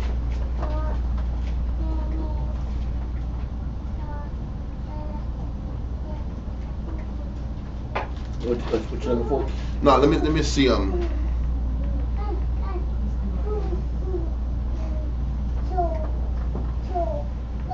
in the same chapter. It should be, because with the verse I pulled, it's not necessarily dealing with this situation. Matter of fact, read verse 25 again. We're going to read down to 28. Deuteronomy chapter 22 and verse 25. But if a man find a betrothed damsel in the field, and the man force her and lie with her, then the man only that lay with her shall die. So listen, if a woman is betrothed, meaning promised to another man, and this guy takes her and forces her, then that man has to die. Read on. Now this is not this situation, because Tamar isn't promising anybody at this particular time. But keep going. But unto the damsel thou shalt do nothing. There is in the damsel no sin worthy of death. Because she couldn't control what this man did. Read on. For as when a man riseth against his neighbor and slayeth him, even so is this matter. So what he's saying also, because when a man slays his neighbor, he has to die also. Read on. For he found her in the field, and the betrothed damsel cried. It's equivalent to murder. Yes. This spirit, you can't say certain words online because they have issues, but raping, that's what they say. That's equivalent to murder. This is killing the soul or the spirit of that person. Okay. But keep going. And there was none to save her. If a man find a damsel that is a virgin, which is not betrothed, and lay hold on her, and lie with her, and they be found. So now we're here. It says, if a man find a damsel that is a virgin, which is not betrothed, and lay hold on her, and lie with her, and they be found. Read on. Then the man that lay with her shall give unto the damsel's father 50 shekels of silver, and she shall be his wife, because he hath humbled her. He may not put her away all his days. So we're not sitting back here and justifying the act of forcing yourself on a person. But if a person forced himself and this woman was not betrothed, he had at least had to sit back here and keep the sister. Now you and I know damn well if a marriage was based off an act like this, it'd be the worst marriage in the world. But he's saying, if you're going to do it, you can't do that and just walk off and leave and not take responsibility. Right. And you're going to have to deal with an angry, sad, bitter person because of your conduct. But you can't put her away after you sat back here and was in your lust in the first place. You know why? Because when you meet a woman nowadays, that's what people run from, is the fact that she got baggage. That's what they call baggage. Mm-hmm. Baggage is the fact that this person's been shamed, they've been abused, they've been taken advantage of, and now you gotta be the person to deal with all the hatred from all the previous situations that went on. And now you gotta try to heal this person in the spirit of the Most High Christ, because of all the things that men wouldn't do and be responsible prior to you. And that's the whole point. So the point is, like, even if you do a brutal act like that, you still can't sit back here and run off and not take responsibility for your actions. And this is what made what Amnon did even worse. You did it, and you sit back here and didn't take responsibility for what you did. So we're going to sit back and go to another verse real quick. Go to Leviticus chapter 18, verse 7 down. Leviticus chapter 18 and verse 7. The nakedness of thy father, or the nakedness of thy mother, shalt thou not uncover. So this is talking about that taboo family crap that Israel be into. Read on. She is thy mother. Thou shalt not uncover her nakedness. The nakedness of thy father's wife shalt thou not uncover. It is thy father's nakedness. You're going to see Absalom do that. Absalom uncovers the nakedness of thy father's wife. Read on. The nakedness of thy sister, the daughter of thy father, or daughter of thy mother, whether she be born at home or born abroad, even their nakedness shalt thou not uncover. You're not supposed to touch your sister. That's folly. So he's just doubling up sin. You sit back here and lay with your sister, you broke the law. Then you sit back here and force yourself on her. You sat back here, created a foul act. And you don't keep her and hold on to her after you did a foul act. You don't take any responsibility. But like David did when he had committed adultery, then he committed murder behind it. a lot of, it's like you cover up a lie Exactly. with another lie. Huh. And that lie with another lie, sin begets more sin. Exactly. That's the point. And you sit back here and do the cover up to protect and cover the negative that you're doing. Read on. The nakedness of thy son's daughter, or of thy daughter's daughter, even their nakedness thou shalt not uncover. Exactly.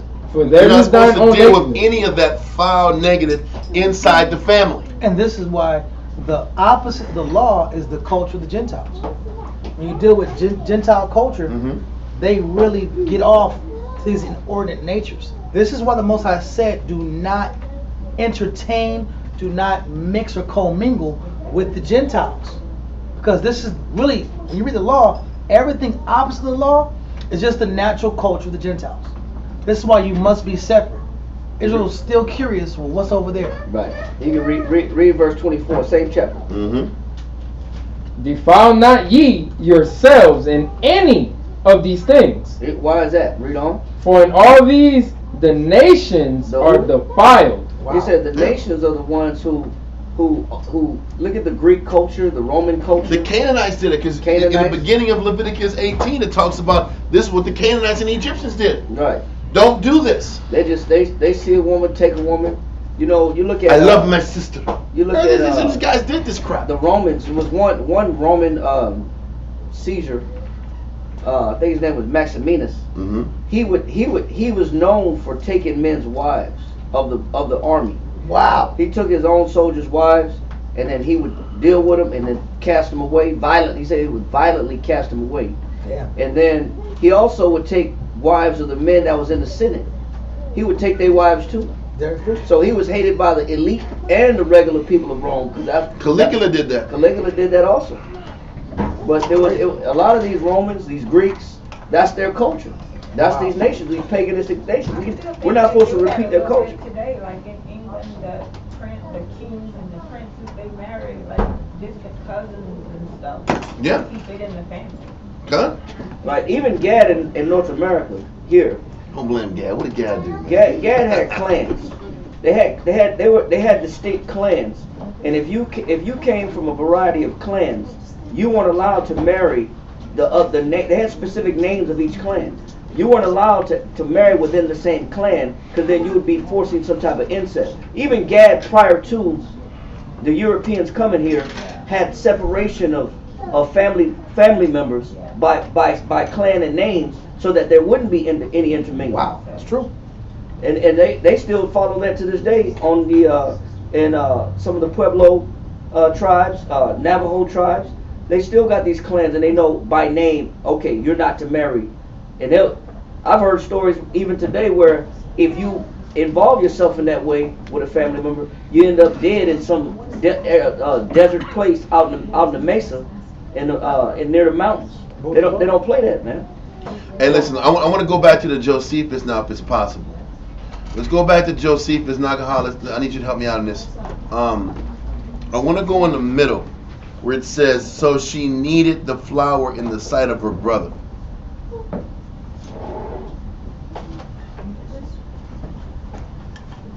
Chapter 8. It's still book 7, chapter 8, paragraph 1.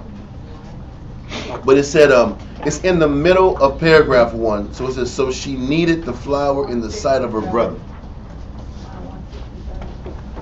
165? Line 167. Gotcha.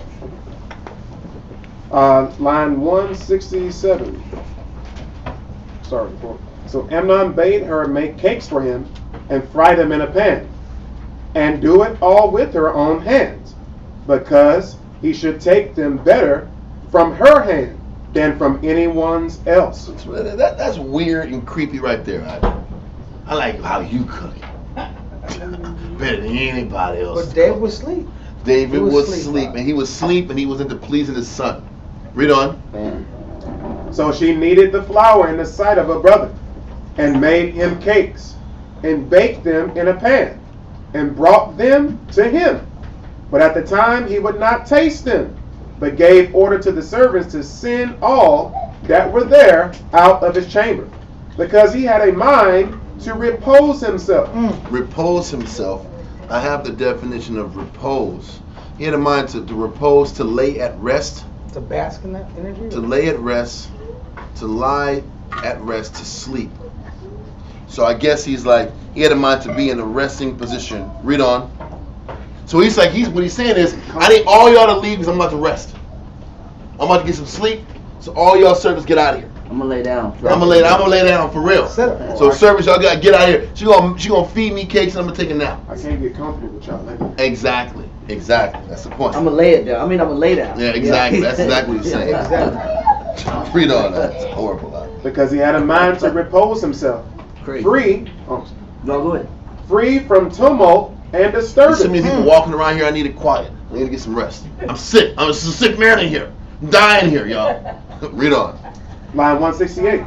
As soon as what he had commanded was done, he desired his sister to bring his supper to him into the inner parlor. The bedroom, the bedchamber. Read on. Which when the damsel had done, he took hold of her, and endeavored to persuade her to lie with him. Whereupon the damsel cried out, and said, Nay, brother, do not force me, nor be so wicked as to transgress the law. Listen, so she's dropping Bible verses on her mind. That kills the whole lust energy out. Read on that. And bring upon thyself the utmost confusion. Curb this thy unrighteous and impure lust. It was not love, it was impure lust. Read on. From which our house will get nothing but reproach and disgrace. A lot of haters want to say, go in on these. I know. Absalom used it as his platform for vote for Absalom for the king. This was his platform. Read on. She also advised him to speak to his father about this affair, for he would permit him to marry her. So she's like, listen, if you really want to deal with me, and it's like that, don't defile me.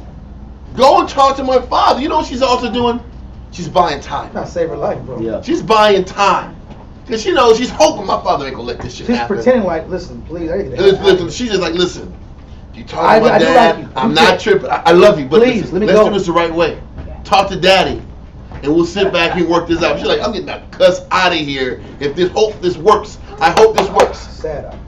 I'm pleading with him. I'm saying it's wicked, it's evil. Listen, if you love me, cool. We'll work this out. Talk to dad. I'm sure he won't trip on this union Get the happening. hell out of here. And she's doing whatever she can to get out. Read on. This she said, as desirous to avoid her brother's violent passion at present. She's like, she said it so that I can get away from this situation. Read on. But he would not yield to her, but inflamed with love and blinded with the vehemency of his passion, he forced his sister. But as soon as Ammon had satisfied his lust, he hated her immediately, in giving her reproachful words. So now you're talking crap about her. You're talking down to her. You're humiliated her. Now you're talking negative to her. Read on. Bade her rise up and be gone. You cuss her out. You take her, you cuss her out, you kick her out. Read on. And when she said that this was a more injurious treatment than the former, Exactly. if now he had forced her, he would not let her stay with him till the evening, but bid her go away in the daytime. In the daytime, and there's proof of the assault right there. Everybody gonna see it. It's a walk of shame. You won't even let me go at night. I can't shower up. I can't clean up. Can't hide. Read on. And while it was light, that she might meet with people that would be witness of her shame. I got to leave in broad daylight. People see what happened. You're gonna see the evidence. She was a virgin. He didn't even care. He didn't give a crap out. He didn't give a crap about how she felt the whole time. It's a long walk now. Listen, it was probably on this side of town. They weren't all living at the top of the hill. Their sons and them were spread all throughout the city. You gotta look at people's eyes. Brother, and they're looking at her. They know her as the king of the David's daughter. They know her. Read on. He commanded his servant to turn her out of his house. Whereupon she was sorely grieved at the injury and violence that had been offered to her, and rent her loose coat, For the virgins of old time wore such loose coats tied at the hands and let down to the ankles. So their clothes went from their wrist to their ankles to protect them. Read on. That the inner coats might not be seen. Okay. And sprinkled ashes on her head, and went up the middle of the city, crying out and lamenting for the violence that had been offered her. Now the whole city knows that. Now the whole city knows that Amnon sat back here and took her out. She broke down out. She's crying. People are asking her what's going on. This is bad news happening to David's house. But David did it. David fueled it. Yeah. Now, you know how news spreads like wildfire, right? Amnon took Tamar. What kind of craziness is this? Read on. Line 172. Now Absalom, her brother, happened to meet her and asked her what sad thing had befallen her, that she was in that plight. And when she had told him what injury had been offered her, he comforted her and desired her to be quiet and take all patiently, and not to esteem her being corrupted by her brother as an injury. So he's trying to cheer her up. Right. It's very difficult not to. You can't do this. So it's not going to work. I know, but he's trying to cheer her up and try to get her to just get through this and get home. Because listen, Absalom got some plans running through his head out. He got some ideas. Read on. I read one scripture on this point. Okay. I like what you said a second ago. Ezekiel chapter 16, verse 44. Ezekiel chapter 16, verse 44. Ezekiel chapter 16, verse 44. Behold, everyone that uses proverbs shall use this proverb against thee. It says, because the Most High will have it to where, because of your indecency, that these proverbs later in time shall fit you, and they'll match you. And he says, what are these proverbs that people will use against Israel? Read on. Saying, as is the mother. As is the mother. Go ahead. So is her daughter. So is her what? So is her daughter. Where she get it from? The mother. She get it from her mama. But where did Ammon get it from? He got it from his father. So the Most High will match whatever level of indecency you possess. He'll bring it out and match it to your children. And that's why the Most High said he'll use this proverb, because they'll know that the apple don't fall far from the tree. When you have this kind of loose, lewd behavior, it's easy to identify where it comes from. He says that proverb is being what? Sorry. Proverb against thee, saying, as is the mother, so is her daughter. Read on. Thou art thy mother's daughter. So you're your mother's daughter. Read on. That loatheth her husband and her children. And thou art the sister of thy sisters, which loathe their husbands and their children. So what he's saying is he'll keep it in your family, and it'll be easy to see where this indecency comes from. He'll make sure that it hits home, and that's exactly what's happening right now with David. David's experiencing that this posture of brutality that he possessed towards Bathsheba within his own children and within his own family. And I would make this one point. Okay. And this is the reason. Is that time correct? This is the reason why we're supposed to come into the truth. Okay. The truth is an opportunity to clean up all the negative that we did before the truth. It's supposed to be your mission. Okay, I'm in the truth now. This is my second life, so to speak. This is the second opportunity. The mistakes I made as Jake, or without the knowledge of the Most High, or in my carnality, now I have to make now it has to be my mission to sit here and go completely contrary and opposite, and go on a quest to break all the sins of my youth. That's the goal of truth, so that you can justify yourself, or quote unquote redeem myself. I have to redeem myself through the attacking of the flaws of my past, so that I can look in the mirror, I can go to sleep at night with a clean, clear conscience. That's the goal of being in the truth. That's one of the reasons. That's one of the head motivation. That should be your top 3 motivation for being in the truth. Yeah. Not just because, oh man, I'm around these spiritual people, or I like the brothers. We have good bonds. Those are great reasons. But on a personal level, on a one-on-one towards the Most High, on a one-on-one towards yourself level, I gotta be here because I'm cleaning up and I'm solving all the elements that I experienced in my past. It's supposed to be therapy. Being in the truth is supposed to be therapy for you also. It's supposed to be, listen, people go to therapists, people go to NA meetings, people go to AA meetings. Listen, being in the program, being in the truth, being amongst the body, this is supposed to be therapy also. Where this is soothing. We look for therapy for other addictions, we look for therapy for personal pains we went through. Being here and working on your spirit, working on your soul, working on your guilt. This is the reason why we're also supposed to be here. Because I can solve my guilt. I can solve my past. I can overcome the flaws of my youth and the things I experienced in my adulthood, childhood, and my ignorance. That should be one of the head motivations for why I stay here. This is my opportunity to press reset on my life. This should be one of your reasons for study, one of your reasons for hearing the class. I should connect these scriptures towards, okay, I know these things in my past weren't right. Now it's the opportunity to find closure. Because one of the reasons why mental illness exists in our people is because mental illness exists partially or mainly because of a lack of closure on bad experiences. The lack of closure on bad experiences, when those wounds continue to bleed, and the lack of healing, it keeps infecting my life. It infects my relationship. It infects my self-image. It infects my confidence. It infects my children. It infects my goals. It infects my desire and belief in myself, my self-belief. My self-belief is infected. Why? Because I haven't found closure. So being in the truth, being in the program, reading, studying, and getting class is for the purpose of doing what? Finding closure, finding answers, finding reasons, making peace with our past. This is the real reason why you should be here. To not just be in the truth, but to heal. The Bible says, is there any balm in Gilead? Balms talk about some type of Healing agent. That you put on wounds. Why be in the truth and don't take the healing agent and use the truth as a platform to heal? That way you can be whole. Being whole means, remember, but what Christ said, he said, according to thy faith, thou shalt be made whole.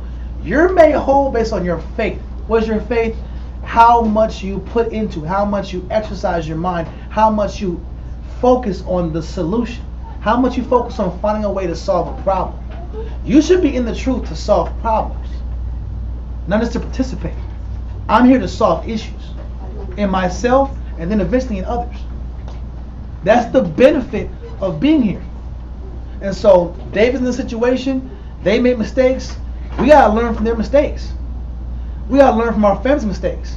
We gotta learn from our father and mother's mistakes. We gotta learn from our mistakes to be made whole. So that something righteous can come out of something wicked. That's the power of the Most High. Got it. Is this your question? Sure? Okay. So let's continue with the Josephus. Let's get you saluted in now.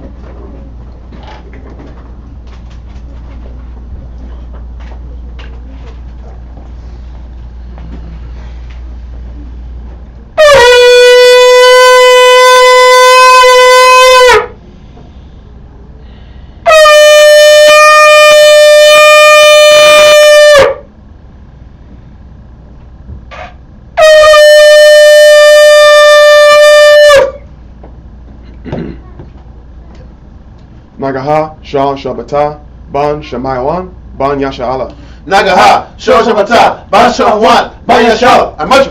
Rook. Yahweh Shema Shabata. Yahweh Hashem Yahushua Brakatham.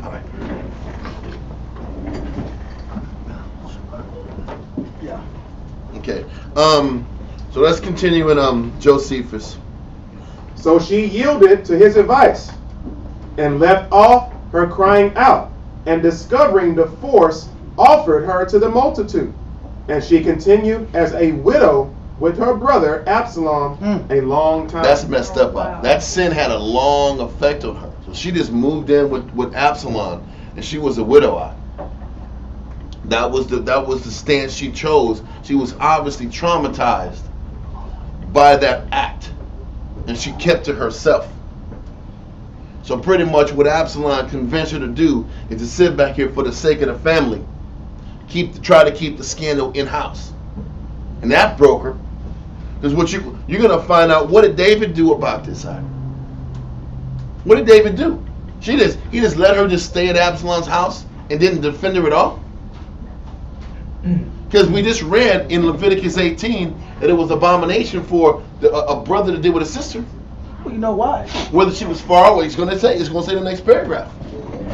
Read on, in paragraph 2, Paragraph 2. When David, his father, knew this, he was grieved at the actions of Amnon.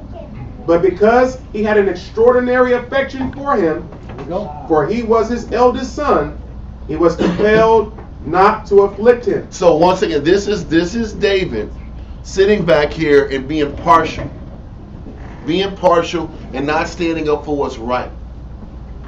And it's showing you what we're reading is that, you know, we all hear about David and his sin with Bathsheba, and we also hear about David's sin with the census down the line. We don't hear about how David was partial and his judgment started fading away after the sin of Bathsheba. His judgment was getting weaker and weaker. His sentiment controlled judgment. And all of a sudden, it wasn't about standing up for what was right as much as it used to be. When David was young, when he was a young man and when he was a young king, he stood up for righteousness' sake, regardless of the consequences. As he got older, his sentiments started changing. So pretty much what he was saying is, I'm choosing my son and his wickedness over my daughter and the violation that was done to her. I'm not going to stand up for what's right with my own blood because I love my son so much. That was no different than what Eli did. Eli, remember in 1 Samuel? When Eli's sons were sitting back here and forcing themselves on the women back in those days, and they was taking extra meat from the cooking pots of everybody's sacrifice, their free will offerings. They were getting extra meat, taking the women.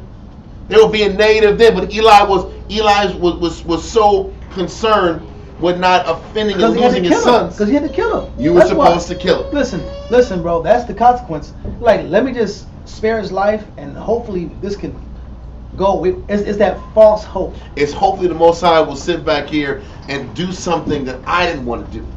Yeah. But the thing is this: if you let the Most High do something that you were supposed to do, guess what's happening? You're going to be punished now. Yep. They're going to get punished regardless. But now you're going to get punished because you didn't sit back here and execute the judgment, the order that you were supposed to sit back here and judge. Like, the king knows the order. He knows. He knows that Amnon should have died for that.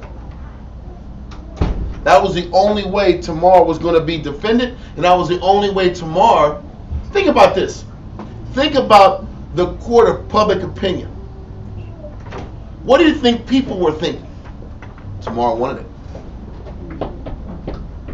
Tamar seduced Amnon. That's why Amnon's still living. He should be dead. He's not. Amnon should be down. If Amnon was killed, then the people will be like, oh, she was done wrong. A man will take her then. Now a man will take her. Because justice was done. Yeah, listen. But if now Amnon isn't killed for his actions. There must be a reason. Now there's a reason that this happened. Maybe Tamar was flirting with Amnon. Maybe Tamar was doing negative and was pushing herself on him. Amnon, the prince, fell to her negative. Exactly. That's the narrative that can be painted because David didn't stand up for what was right and execute judgment. Yes, sis? Or maybe that didn't really happen. Or it didn't happen. Because how could he do that? That's David's son. Like, he wouldn't do that. He knows about. Like, he's living. Amnon's living. Like, so if Amnon's living, maybe she's lying. Maybe she slept with somebody else.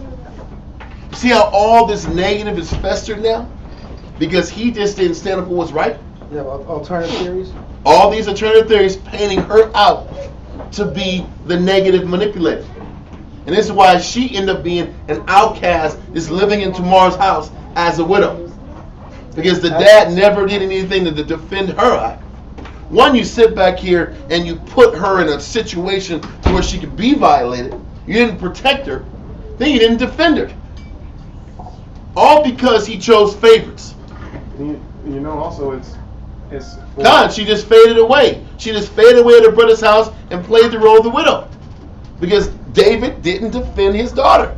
And Amnon can also be having his friends on his side changing the narrative. Yeah. And also pushing, okay, this is what happened in case it come out. That's the whole point. Is now the cover up is defended because David didn't stand up for what's right. He knows what happened.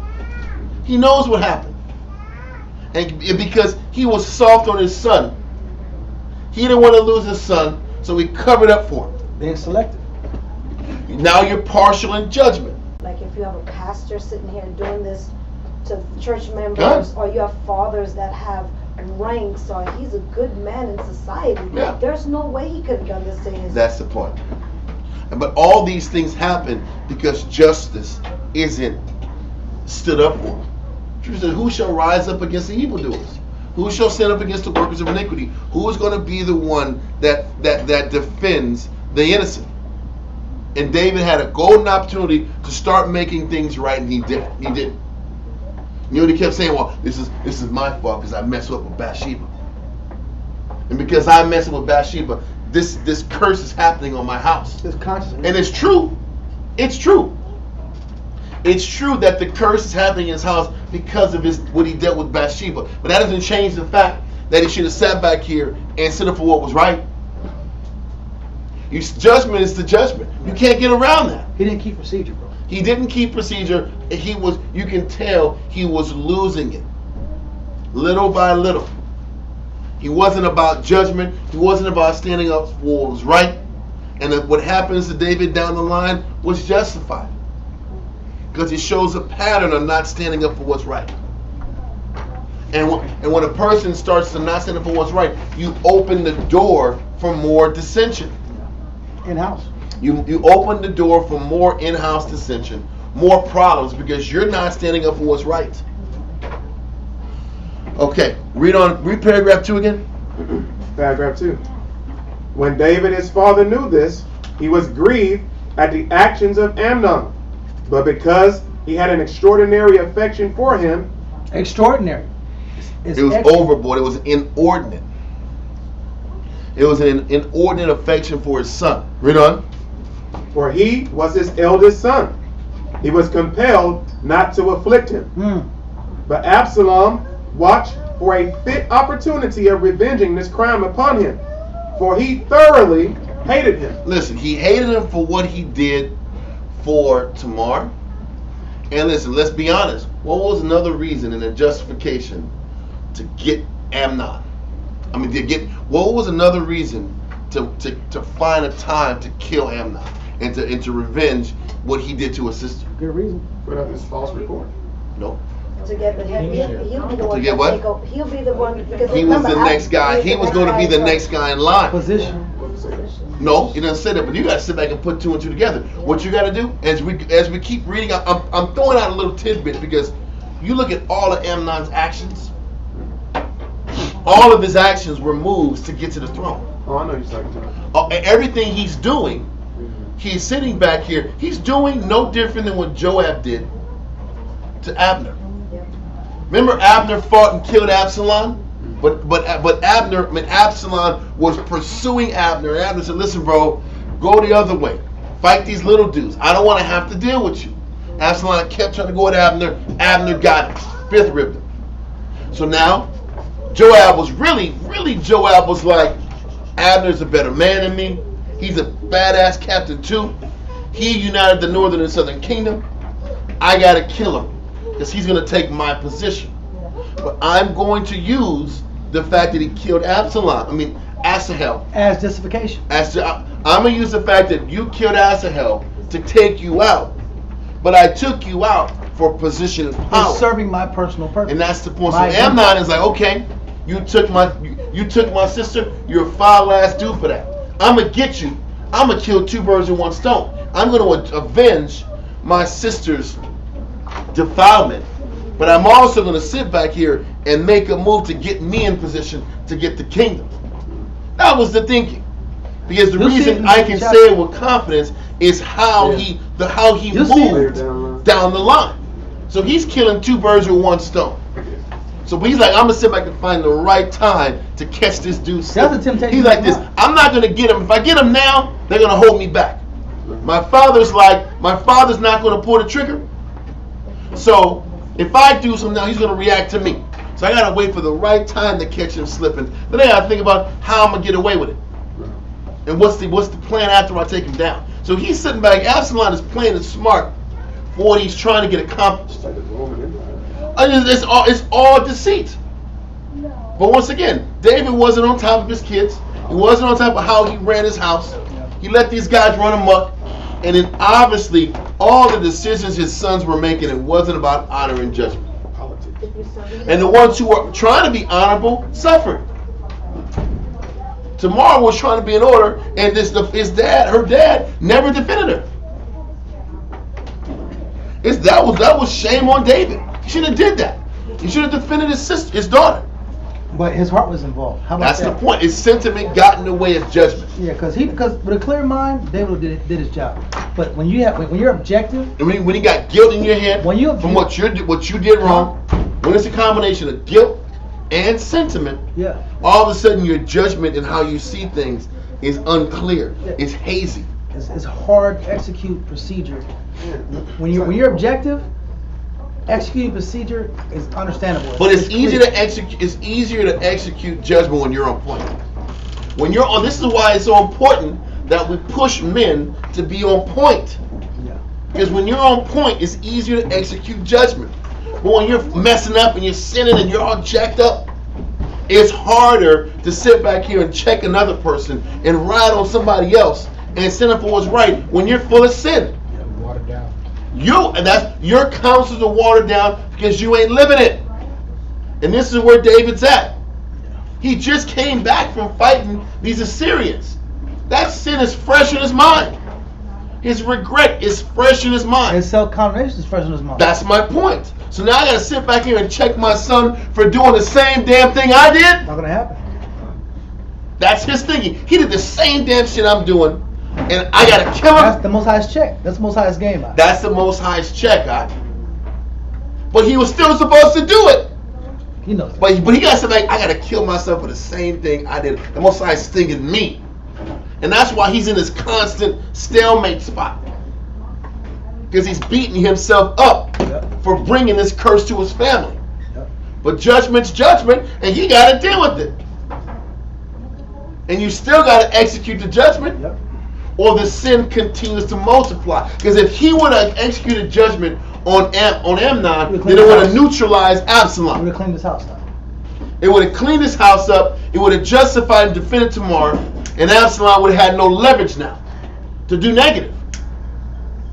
But he's in his head, in his sentiment and feelings, he was his favorite. Now he's crippled by not executing judgment, and the sin continues to perpetuate itself. And you can see he was morphing.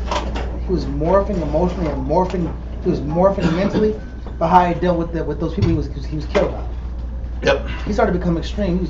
You got rakes on him now.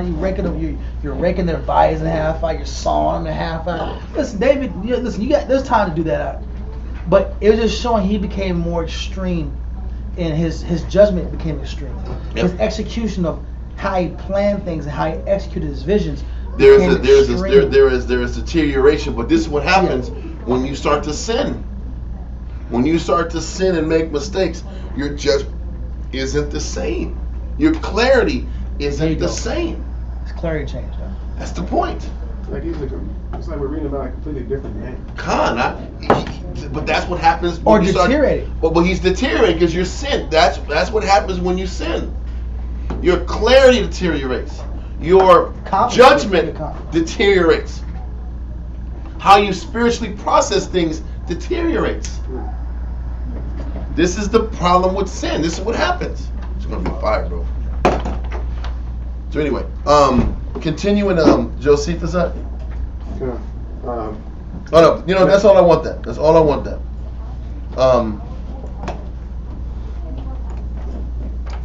Matter of fact, read the next sentence. Read the next sentence. Line 174. Now the second year after this wicked affair about his sister was over, and Absalom was about to go to shear his own sheep at Baal Hazor, which is a city in a portion of Ephraim, he besought his father. as well as his brethren, to come and feast with him. Hold that. Now let's go back in the Bible. Okay. So read verse 17. 2 Samuel chapter 13, verse 17. Then he called his servant and ministered unto him, and said, Put now this woman out from me, and bolt the door after her. Bolt the door shut up. This guy was a beast. Don't just shut the door, close the door. Bolt it shut. I don't want to see her no more. I don't want to hear the crying. I don't want to hear the pleading. Get her out of my sight. He treated her like a straight strumpet. Read on though. Messed up. Verse 18. And she had a garment of diverse colors upon her, for with such robes were the king's daughters that were virgins apparel. Then his servant brought her out, and bolted the door after her. And Tamar put ashes on her head, and rent her garment of diverse colors that was on her, and laid her hand on her head, and went on crying. Bro, in the middle of the city, she was embarrassed, ashamed, and all her shame was seen for the whole people, all the people to see her. Read on. And Absalom her brother said unto her, Have Amnon thy brother been with thee? But hold now thy peace, my sister. He is thy brother. Regard not this thing. So Tamar remained desolate in her brother Absalom's house. You know what he's doing? He's doing what a lot of people do. We're gonna keep this stuff in house. We're gonna keep it in house, and Absalom's figuring out a way to get this dude. You're gonna keep it quiet and strike at the right time. Yeah. Read on. But when King David heard of all these things, he was very wroth. What the hell? I'm very, very angry, but with no action. No action behind it. I'm just angry. Because now I don't want to sit back and hurt my son. We already explained it. He's very wroth, but he did nothing to defend his daughter. Read on. Verse 22. And Absalom spake unto his brother Amnon, neither good nor bad. For Absalom hated Amnon. You know what Absalom was trying to make sure he did? I can't show him my poker hand. Strategy. I can't show him my poker. Absalom was a sharp dude. Yeah. He was criminally sharp. And he understood. He didn't show nothing. I'm not going to show I'm angry. I'm not going to show I'm mad. I was a poker face out. I'm giving you nothing. You're not going to be able to read me. So when I get you, I'm going to get you. Because if you would have been yelling and screaming, the next part of this plan wouldn't have worked out.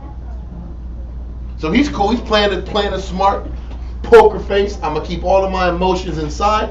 I'm going to wait for the right time to catch this dude slipping. Read on. For Absalom hated Amnon because he had forced his sister Tamar.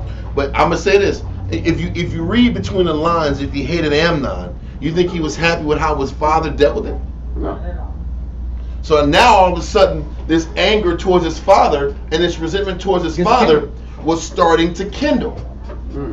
But Absalom understood how to keep all these emotions in check. Keep this control in check and get what he wanted. You can see how he's thinking and how he executed things. He didn't show you nothing, and all of a sudden, pow, I make a move. Right. Then you sit back here, he plays it cool, he plays it smart, pow, another move. He was very diabolical and methodical in how he dealt with things. He was tactical, very tactical in how he executed the things he wanted to get executed. You never see it coming. You never see it coming. But he understood this. So let's keep going. So he says, read verse 23. 23. And it came to pass after 2 full years. He waited 2 years to execute revenge. It takes a lot of discipline to keep self-control for 2 big ones. You got to set it up. You got to set it up. You got to be methodical. You got to think clear. And you got to make precise decisions. Read on. That Absalom had sheep shearers in Baal Hazor, which is beside Ephraim, and Absalom invited all the king's sons. Listen, sheep shearing was just a time where you sat back here, you shaved your sheep, and you drank and you ate, and it was a feast. This was the season that the sheep shearing was. You sat back here, you shaved all your sheep, you got your cotton, whatever the case is. You're laughing, you're chilling, you're partying. It ain't no real science to sheep shearing. You just take the sheep, and you sit back here and take their hair off, and you chill it, and they'll grow it back. I mean wool, right? The wool. Yeah, that's what I meant. Slack it. But you sit back here, you get the wool out, and you use it for clothing, whatever you're doing. But in the midst of it, you're drinking, you're partying, you're eating, everything's light. So I was like, okay, I'm going to get this cat when we all party. He tried to invite David, as we're going to read. Read on. Verse 24. And Absalom came to the king and said, Behold now, thy servant hath sheep shearers. Let the king, I beseech thee, and his servants go with thy servant. So let's go ahead and let's bring all the family together. We're going to eat. We're going to drink. We're going to sit back here and do the sheep shearing. Let's have a good time as a family. Read on. And the king said to Absalom, Nay, my son, let us not all now go. Listen, if you're the king, you want to sit back here and have all your sons in one spot, along with you? That's kind of not a great thing to do either, to have all the royal lineage in one place. Right, okay. Bad things can happen if you have all the royal lineage in one spot. You wiped out. You can get wiped out in one fell blow. He's like, nah, that's not a good play. Nah, let's not have all of us here.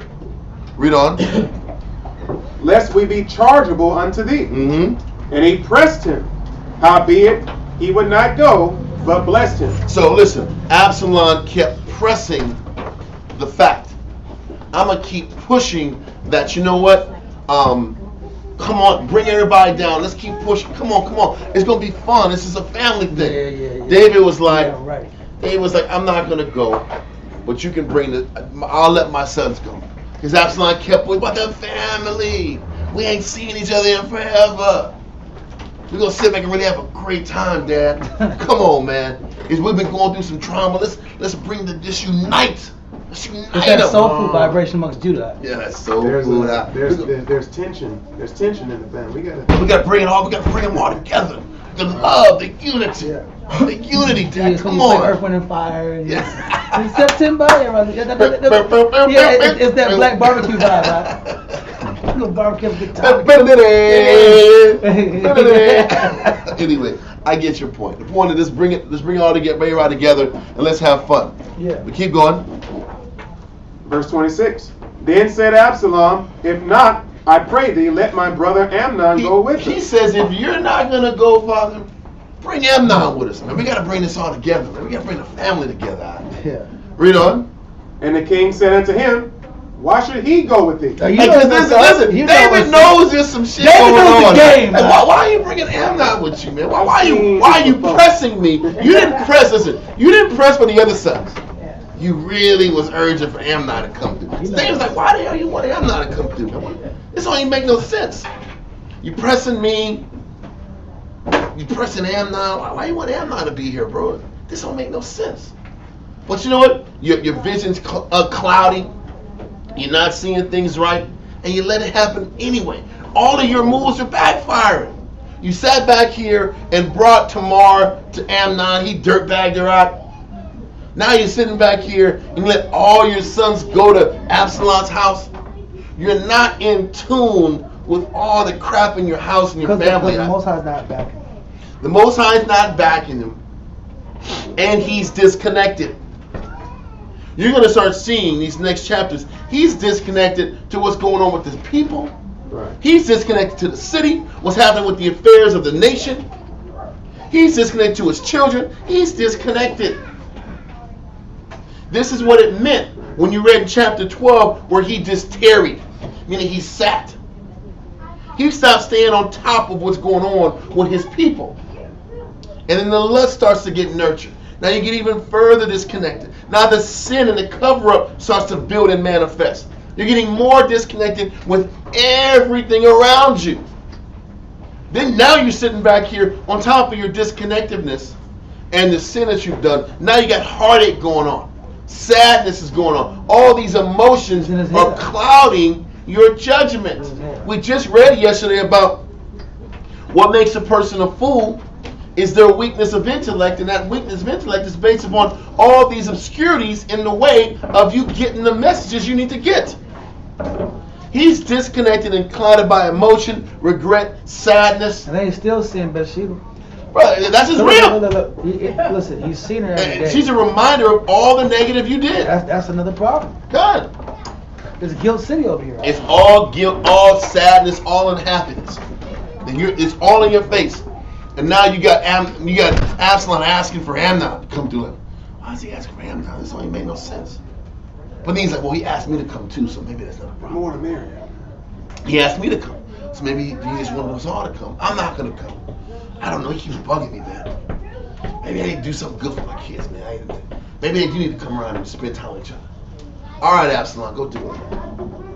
It's a bad move. He keeps making bad decisions. Read on. Verse 27. But Absalom pressed him, that he let Amnon and all the king's sons go with him. He was pressing him because Absalom had a plan out. Read on.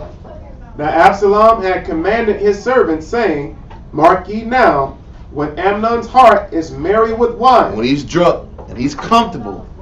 Read on. It's some damn Goodfellas stuff, right?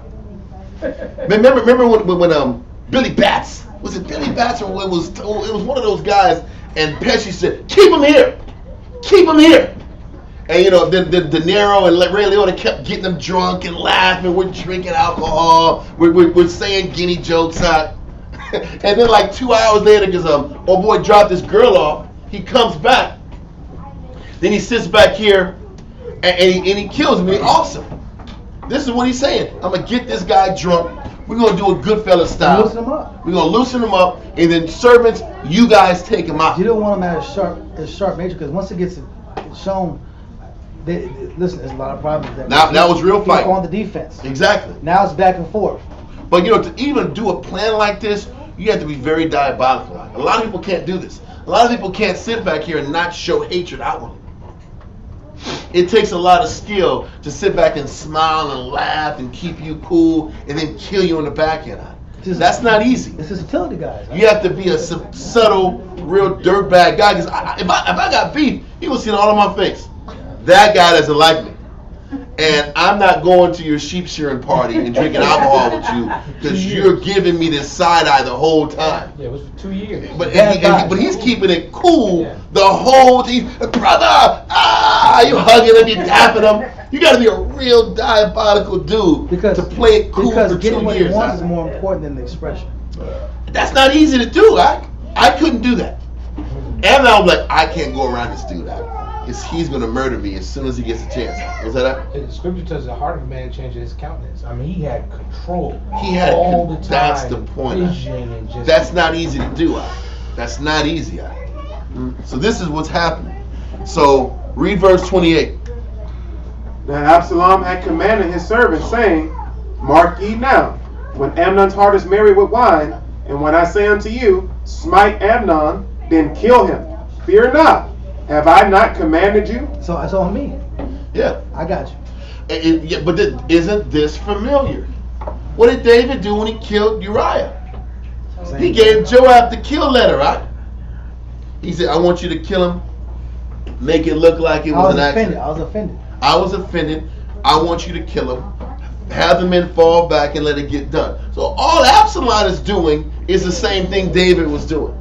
Amnon was into his lust because David was into his lust. Absalom is killing guys by giving orders and decrees. It's like David was killing people by orders and decrees. The Most High is showing David's wickedness through his sons. This is embarrassing.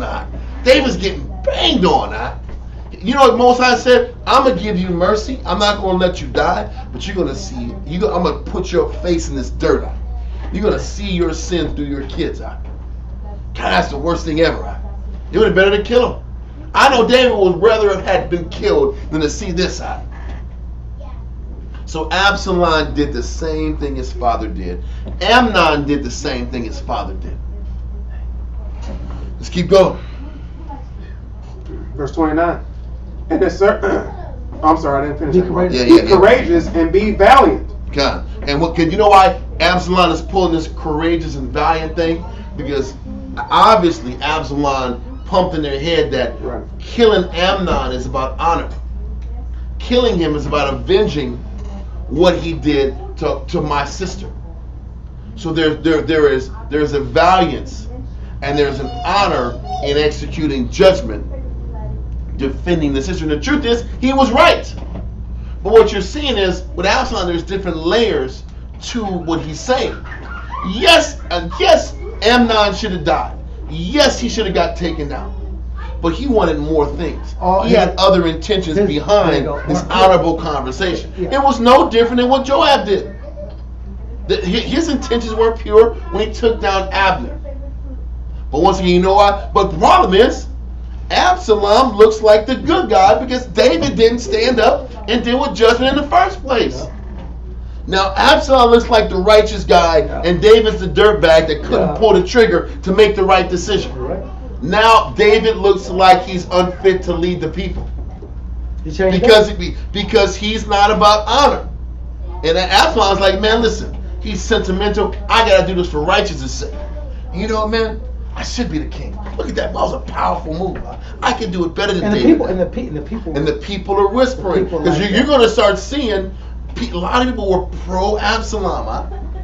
And when they saw what Absalom did, when he came back, he was a king. He was respected and appreciated for him coming back. You didn't think the people felt like there was no damn justice out? I can't. You didn't feel that out? They did. And this is what there was a growing sentiment to follow Absalom. Because David didn't stand up for what's right.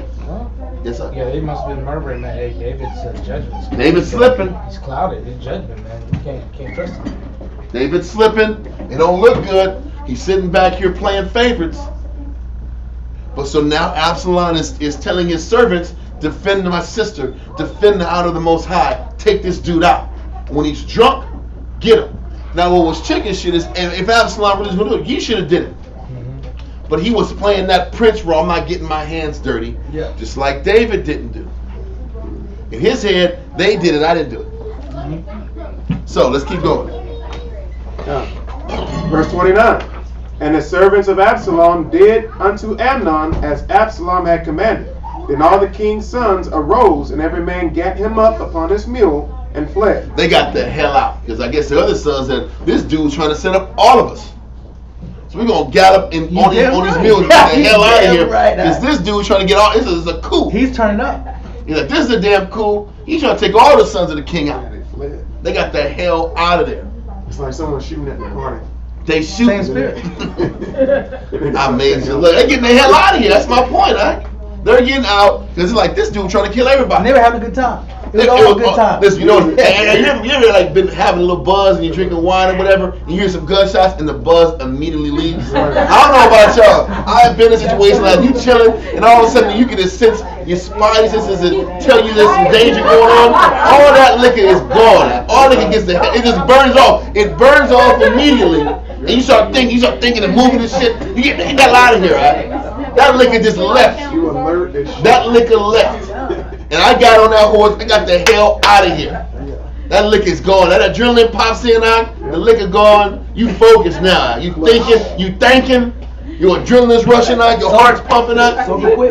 That's the truth, I think we've all experienced that one time or another, But let's keep going, Verse 30. And it came to pass, while they were in the way, that tidings came to David, saying, so before they got back home, the message spread like wildfire. Before the sons got back to him, the message came out. Do you hear what happened? Cain! Everybody dead, Cain!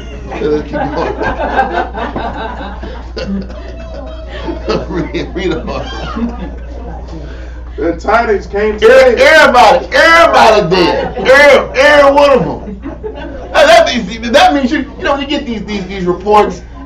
You don't get eyewitness reports. You get these third-hand reports, and they're all off. Everybody got murdered. It was a massacre, King. It was a massacre. It was a massacre. Let's keep going. I was there. And it came to pass while they were in the way. Heard from my cousin who was out there watching the sheep. Read on now. That tidings came to David, saying, Absalom has slain all the king's sons. It was an off story. It was overboard and off. Everybody died. Read on that. And there is not one of them left. Then the king arose and tare his garments and lay on the earth. He's like, bro, Bad all of report. these choices are. But the Most High let that bad report get. Yeah, because We're not scared. yeah, listen. But David's like, dude, all of my moves are blowing up in my face. Son told me I shouldn't have did it. You can tell by his questioning. Why do you want Amnon? Why do you want to do this? But now, when he was clear-minded, he was saying, no, I'm not doing this shit, bro. Nope. Or if I'm going to do a job, we're going to go here and we're going to monitor this shit. Don't drink no alcohol, Joel. Keep an eye on this cat. If he was in the right mind. But his judgment's off, his clarity's off, he's making bad moves, and things are blowing up in his face. Read on. And lay on the earth, and all his servants stood by with their clothes rent. Everybody was breaking down. Read on.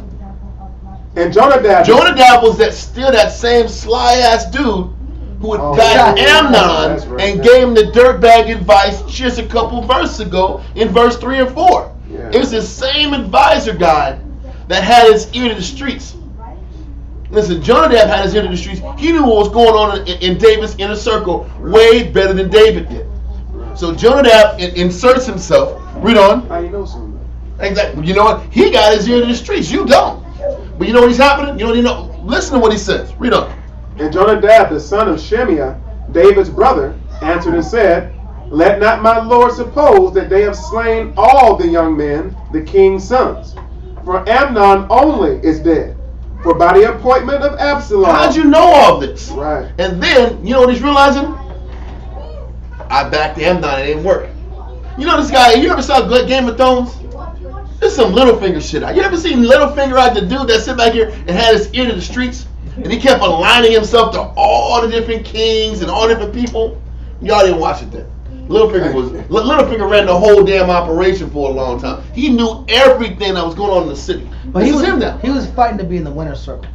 Well, that was the point. This is what in the TV show Game of Thrones was. I'm going to align myself with you. Oh, you died. I'm over with you. I'm giving you advice. Whatever you need, I got you. Oh, that's not working out here. I'm going to this guy. It's still Roman politics. It's all it is. God. So I'm sitting back here. He's sitting back here picking sides, aligning himself with whoever he can for elevation's sake, for position's sake, for power's sake. Okay? So keep going. So he's giving David the business. He says, hey, everything's okay. It's just one son that died. Continue. For Amnon only is dead. For by the appointment of Absalom, this had been determined from the day that he forced his sister Tamar. He said this has been in the plans for making for 2 years. He was planning to do this a long time. Read on. Now therefore let not my lord the king take the thing to his heart, to think that all the king's sons are dead, for Amnon only is dead. So now what he's sitting back here and trying to tell David is, it's not as bad as what you think. Only one guy is dead. This sounds a lot like how David wrote when Uriah died. Remember when David got the news that they tried to sit back and ransack the city and they took losses? And he was like, well, why the hell you sit back here and do that military strategy, Joel? You got too close to the damn gates and you got blindsided when they open the gates. You don't sit back and get that close. You keep your distance. Don't you remember what happened with Ahimelech? But then Joel said, don't forget to tell him, if he doesn't like the news, tell him Uriah died. Then he said, well, you know what happens in life? Sometimes in a man's life when there's war, the fog of war. People die. People die, you know, that's what happens when people die. Things happen and you can't control all the narratives behind death. War is war, and sometimes people die in war. This is what Jonadab is saying. You know what? It's okay. Everybody didn't die. Just Amnon died. These are the things that happened. Mosiah is flipping everything he did back on his face and showing him himself, huh? Like he's making light of all this negativity. Just one guy died. All of them didn't die. Just one. He's sitting back here. Oh, just a couple military guys died. It wasn't just Uriah. Other men died because of this move. Uriah died, but he put other soldiers in harm's way to get this damn job done. And he's like, you can't cry over spilled milk. Uriah died, it's cool. 5, 6 more guys might have died, but you know what? I got what I needed done. Everything's going to be okay. And this guy, there's only one guy died. Your sons are still here. So the way it's painted is the same parallel. Okay? Read verse 34. Verse 34. But Absalom fled. Absalom understood that if I'm going to make this move, Absalom knew that Amnon was his favorite in the first place. And he knew that if I'm going to take him out, I got to have a plan B. Yeah, yeah. But his plan B was the fact that his mother was royalty back in Geshur, in the land of the Assyrians. So he had a plan B. I'm going to go up and I'm going to live with my grandpa on my mother's side. And they'll take refuge for me and they'll protect me. Set this up. He set this up 2 years in the making. He already had it set up over there. I'm going to take this dude out. I'm going to go back to my house, my other family. I'm going to chill out and wait till everything cools off. And then see what happens. This dude was smart. Absalom was sharp. Keep going. He was criminally sharp. Read on. But Absalom fled. And the young man that kept the watch lifted up his eyes and looked, and behold, there came much people by the way of the hillside behind him. So he had people that backed him. He had people who protected him and looked after him, and they actually sided with him. It's letting you know there was chaos and drama in the city, and everybody was starting to change from this pro-David mindset, because David not pulling the trigger on Amnon created dissension amongst the nation. And some people were siding with Absalom's position. Right. So when he sat back and made the move, they fled with him to Geshur, knowing they needed political asylum, but knowing what they did was the right thing. And that's the thing. Okay, I'm going to pull a verse real quick. Let's see.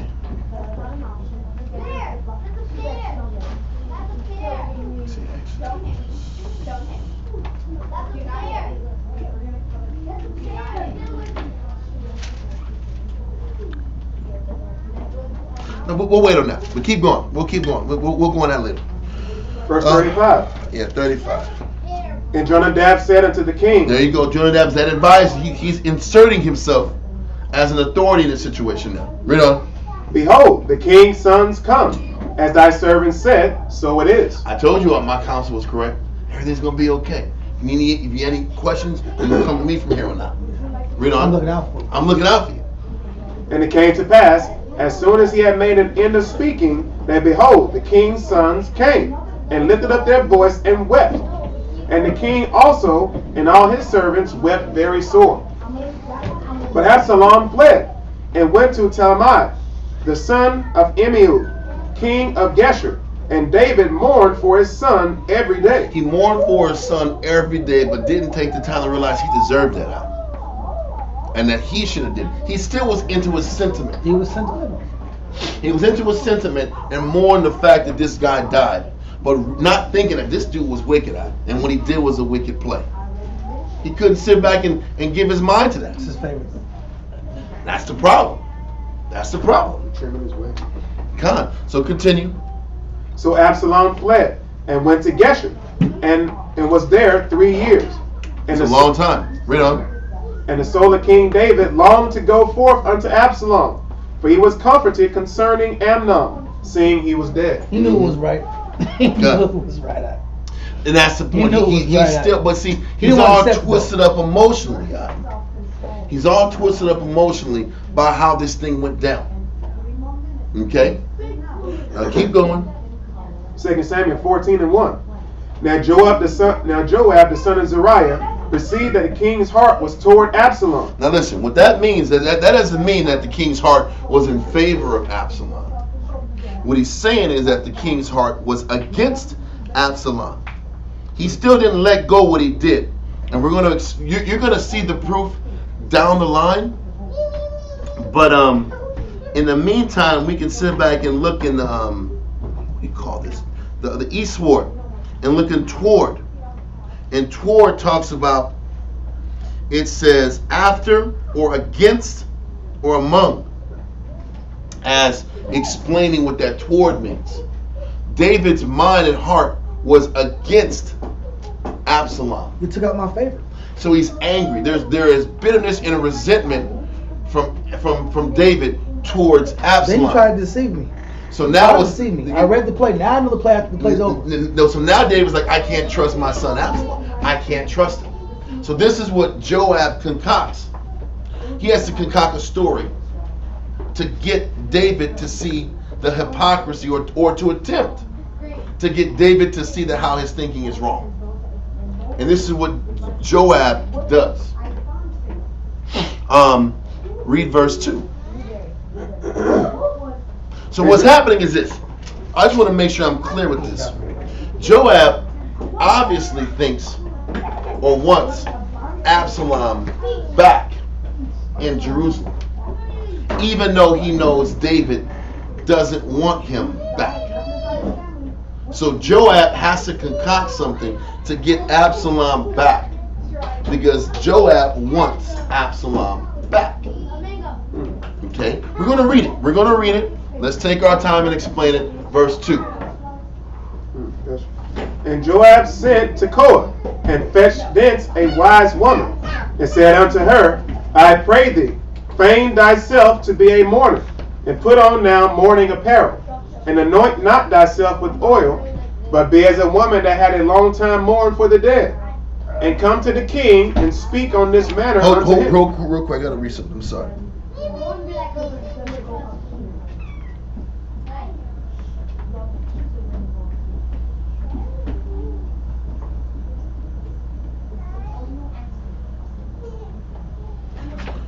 Okay, so listen, let's go and let's read verse 2 again. Salaki. Okay. Listen, just so we make sure we got this right. 39 is explaining that David is still in a betwixt spirit about Absalom.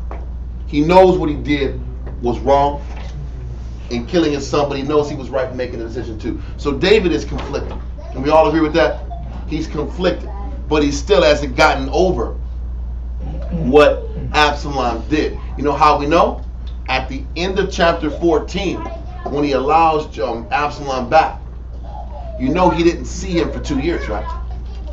So you're seeing that he still had bitterness behind what this brother did. But this is the consequence of intermingling decisions. Yep. When you're intermingling right and wrong decisions, it creates emotional confusion. And this one Moses said, let your yea be yea and your nay be nay. He was conflicted, and when he let him back in after the end of chapter 14, he still didn't let him in for 2 years. He didn't face to face see him. So he didn't face to face see Absalom for 5 years. What's that? That toward also means ayla, which means to look on the appearance. Yeah. To go forward, go toward. Well, yes, but if he wanted to go toward him, how come he didn't sit back and see him for 2 years after he came? And that's the point.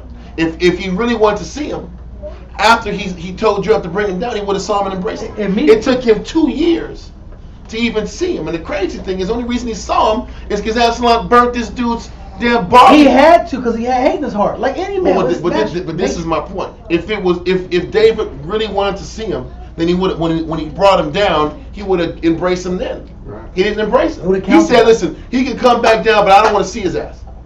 So if he really wanted to see him, he would have saw him. That's why verse 1, the toward meant against. Because if he wanted to see him, he would have brought him down and embraced him immediately after the 3 years. He came down 3 years in. I'm going to read that verse. I want to make sure I'm clear, because you can read this and you can see that he was longing for Absalom. So Joab sat back here and set a scenario up to get him, to convince him to bring him in. But if he was really about doing it, he said, read verse 28 real quick. Okay. Verse 28? Mm-hmm. Now Absalom had commanded his servants. 14 and 28. 14 and 28, sorry, okay.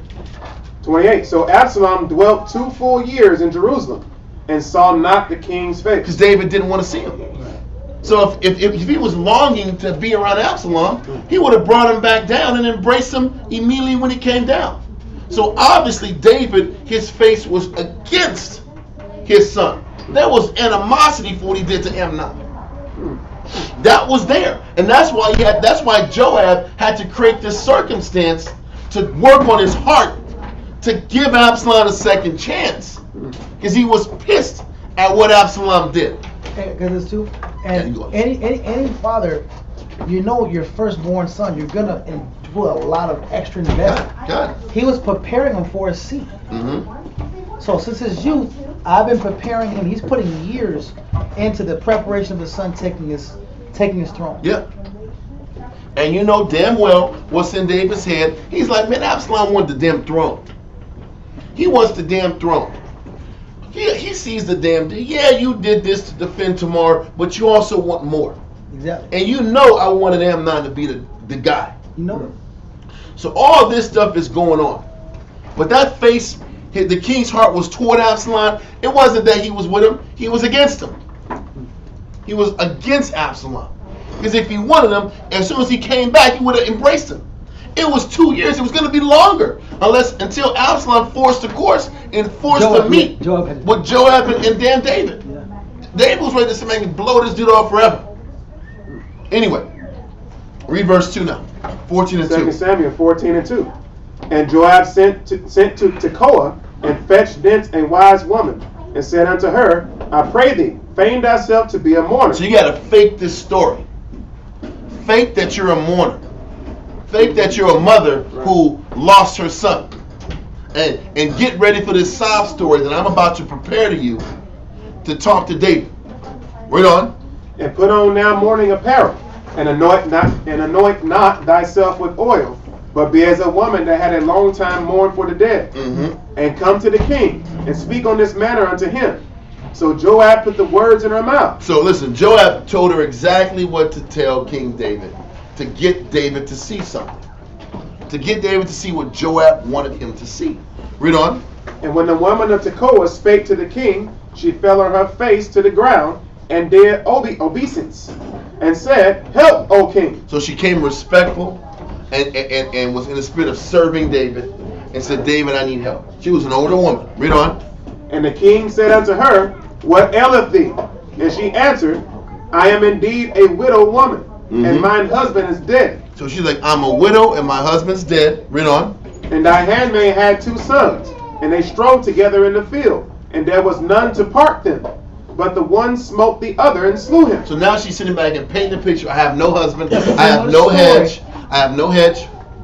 I'm defenseless. I need you as a knight in shining armor to come in and save the day. But the narrative is very similar to the narrative of Absalom and Amnon. And this is what Job understood because he concocted the story.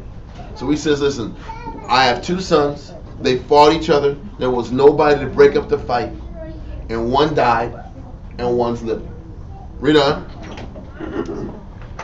And behold, the whole family is risen against thine handmaid. Now the rest of my family, cousins and uncles and all these people, they're risen up against me because they want blood. They want blood. Read on. Against thine handmaid. And they said, Deliver him that smote his brother, that we may kill him for the life of his brother whom he slew. And we will destroy the heir also. And so they shall quench my coal which is left, and shall not leave to my husband neither name nor remainder upon the earth. So now you're painting this energy about sentiment.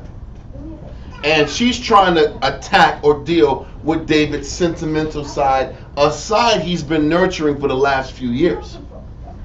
Listen, the men were in the right to sit back and say the brother that killed the other brother has to die too. Because what you see in the scriptures down the line is you can't sit back here and see a sin and not push that sin deals with judgment. You got to deal with judgment. You can't avoid judgment and expect the Most High not to punish you for turning a blind eye to judgment. And just to say this, the little background. Of course, we know Christ hasn't came on earth yet. So that energy, that gospel type energy, wasn't out there. It was pure the law energy.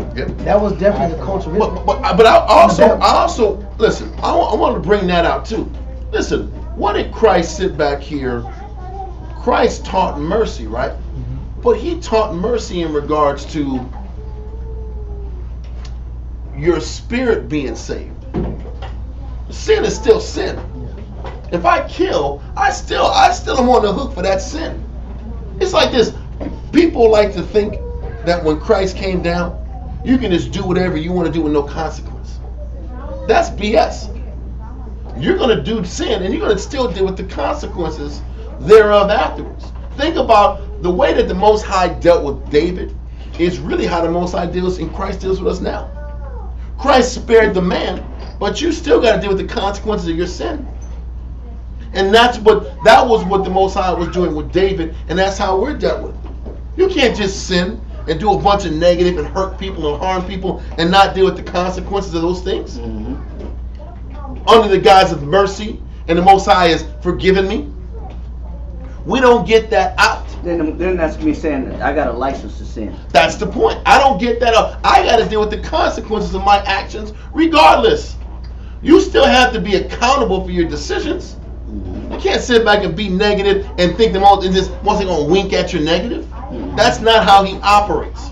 So in this situation, that man that killed that brother, he still is on the hook for that sin.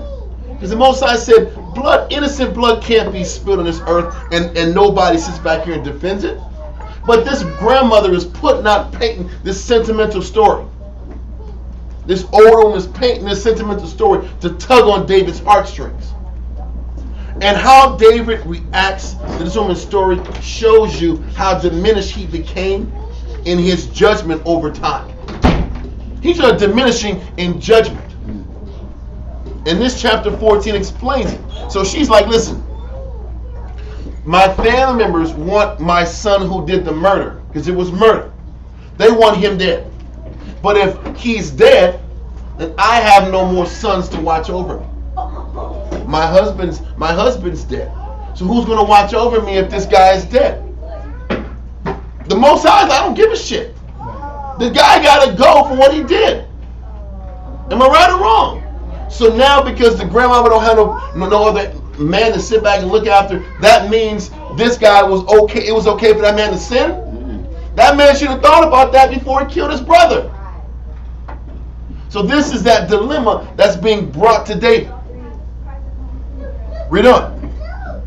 Verse 8. And the king said unto the woman, Go to thine house, and I will give charge concerning thee. He says, go to your house, and I will sit back here and send men to back off your son. And I'll protect your son. It was the wrong answer. It was a sentimental answer. And what he should have told her is, listen, ma'am, I'm not getting in the way of the Most High's judgment. According to the law, that man has to die. He didn't say that, though. That wasn't the verdict he gave. Read on. And the woman of Tekoa said unto the king, My lord, O king, the iniquity be on me, and on my father's house, and the king and his throne be guiltless. But he is guilty if he gives that counsel. He said, the blood's on my family and not on yours. It's on his also. It's on him and his family. It's on David, and it's on her family and her house. Because he's defending, not standing up for what's right. But what she's saying is, that what you're telling me about saving my son, that's not on you.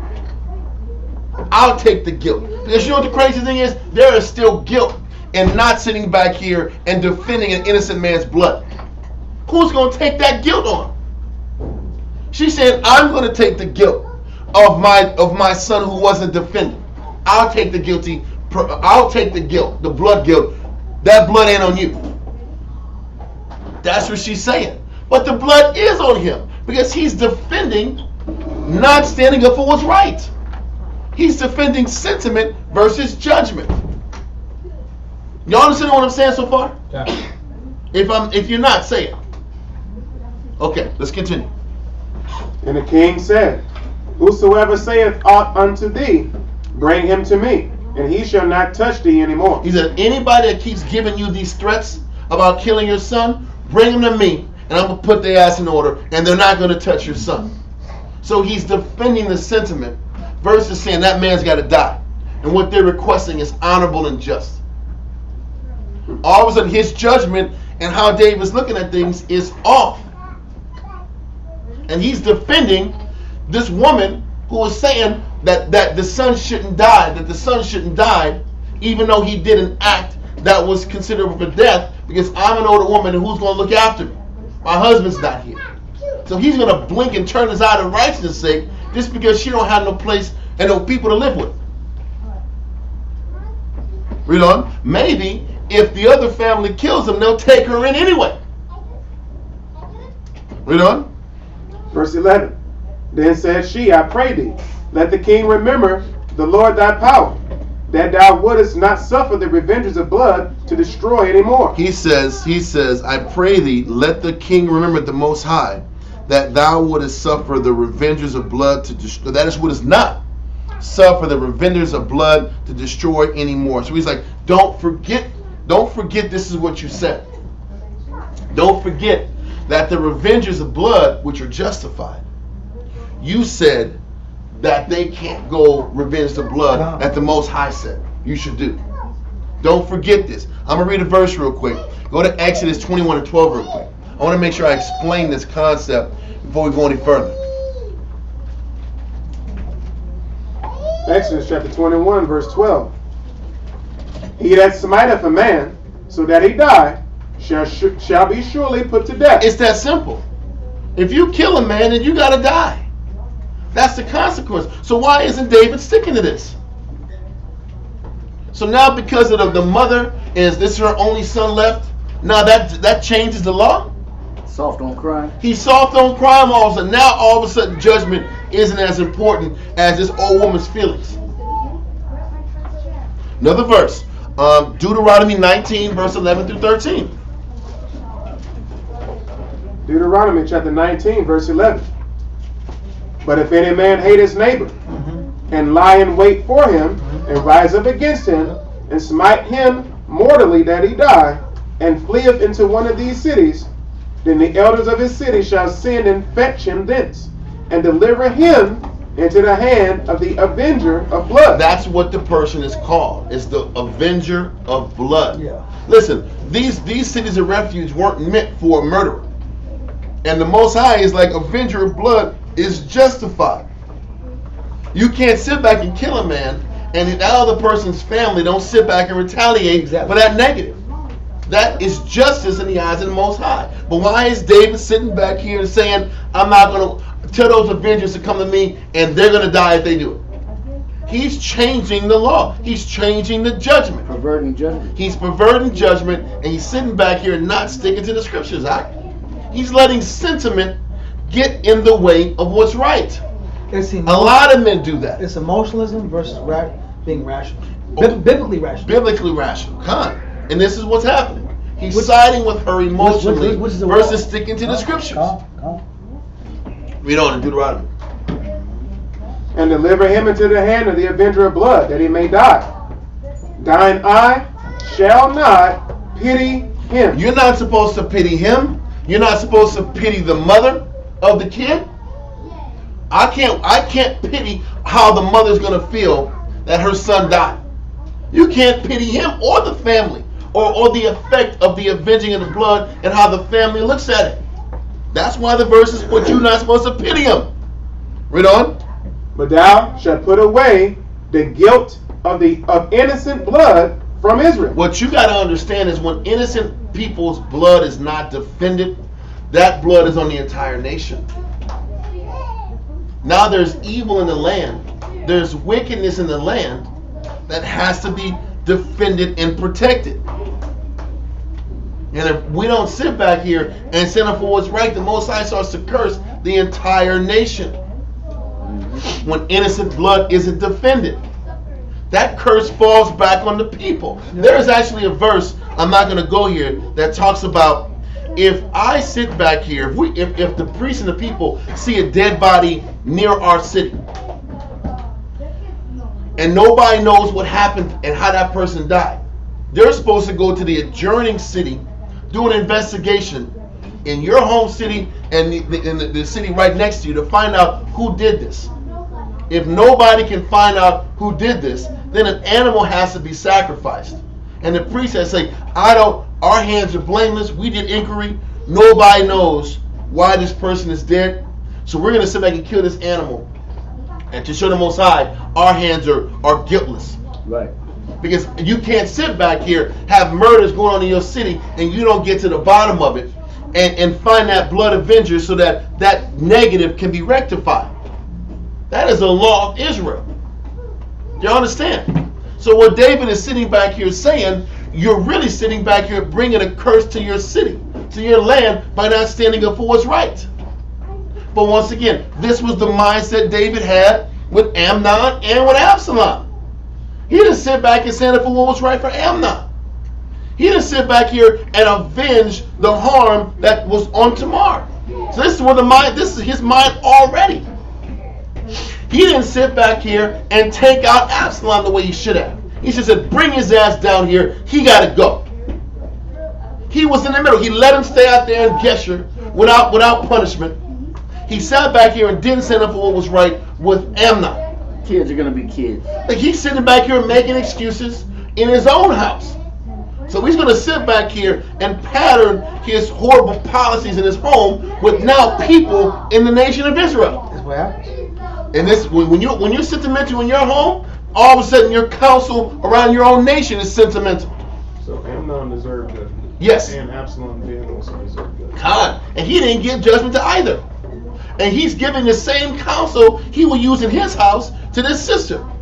I'll defend you. You can keep your son, and the avengers of blood has got to hold tight. They can't do nothing. That's wickedness. That's wickedness. Are we done with verse 13? I think there's a little bit. He says that put away the guilt of innocent blood from Israel. Read on. That it may go well with thee. So what it's saying is, if you don't avenge innocent blood, it's not going to go well with the people, with the entire nation. If you don't avenge blood, that innocent man's blood is on the whole nation. That's how serious you have to take the blood avenger. And he's sitting back here and dismissing it like it's nothing. Right. Just like he dismissed how Tamar was dealt with. Like he dismissed how Absalom dealt with. Maybe if he would have avenged Tamar, Absalom wouldn't have did what he did. I also want to go to Psalms 51 and 14.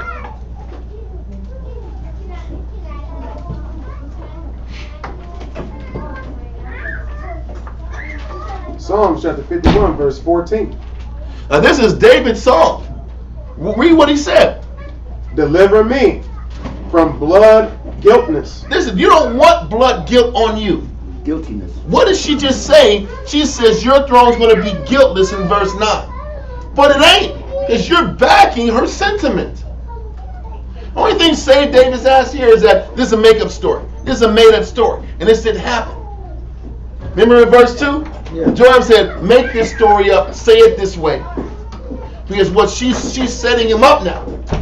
She's setting him up saying, listen, if you're going to put my son off the hook, why don't you let your son off the hook? Absalom. Joab is working it to where he's going to have to bring him down, because you just said you're going to let this guy off the hook. Let this son who murdered his brother off the hook. So now you're not going to let Absalom off the hook? Once again, this is how you can prove that David was angry at Absalom, and Joab had to change his sentiment towards him to show him that you're soft on crime with this old lady, but you're not going to sit back here and give your son Absalom a second chance. This is how he's setting up the story. Y'all see it now? Okay.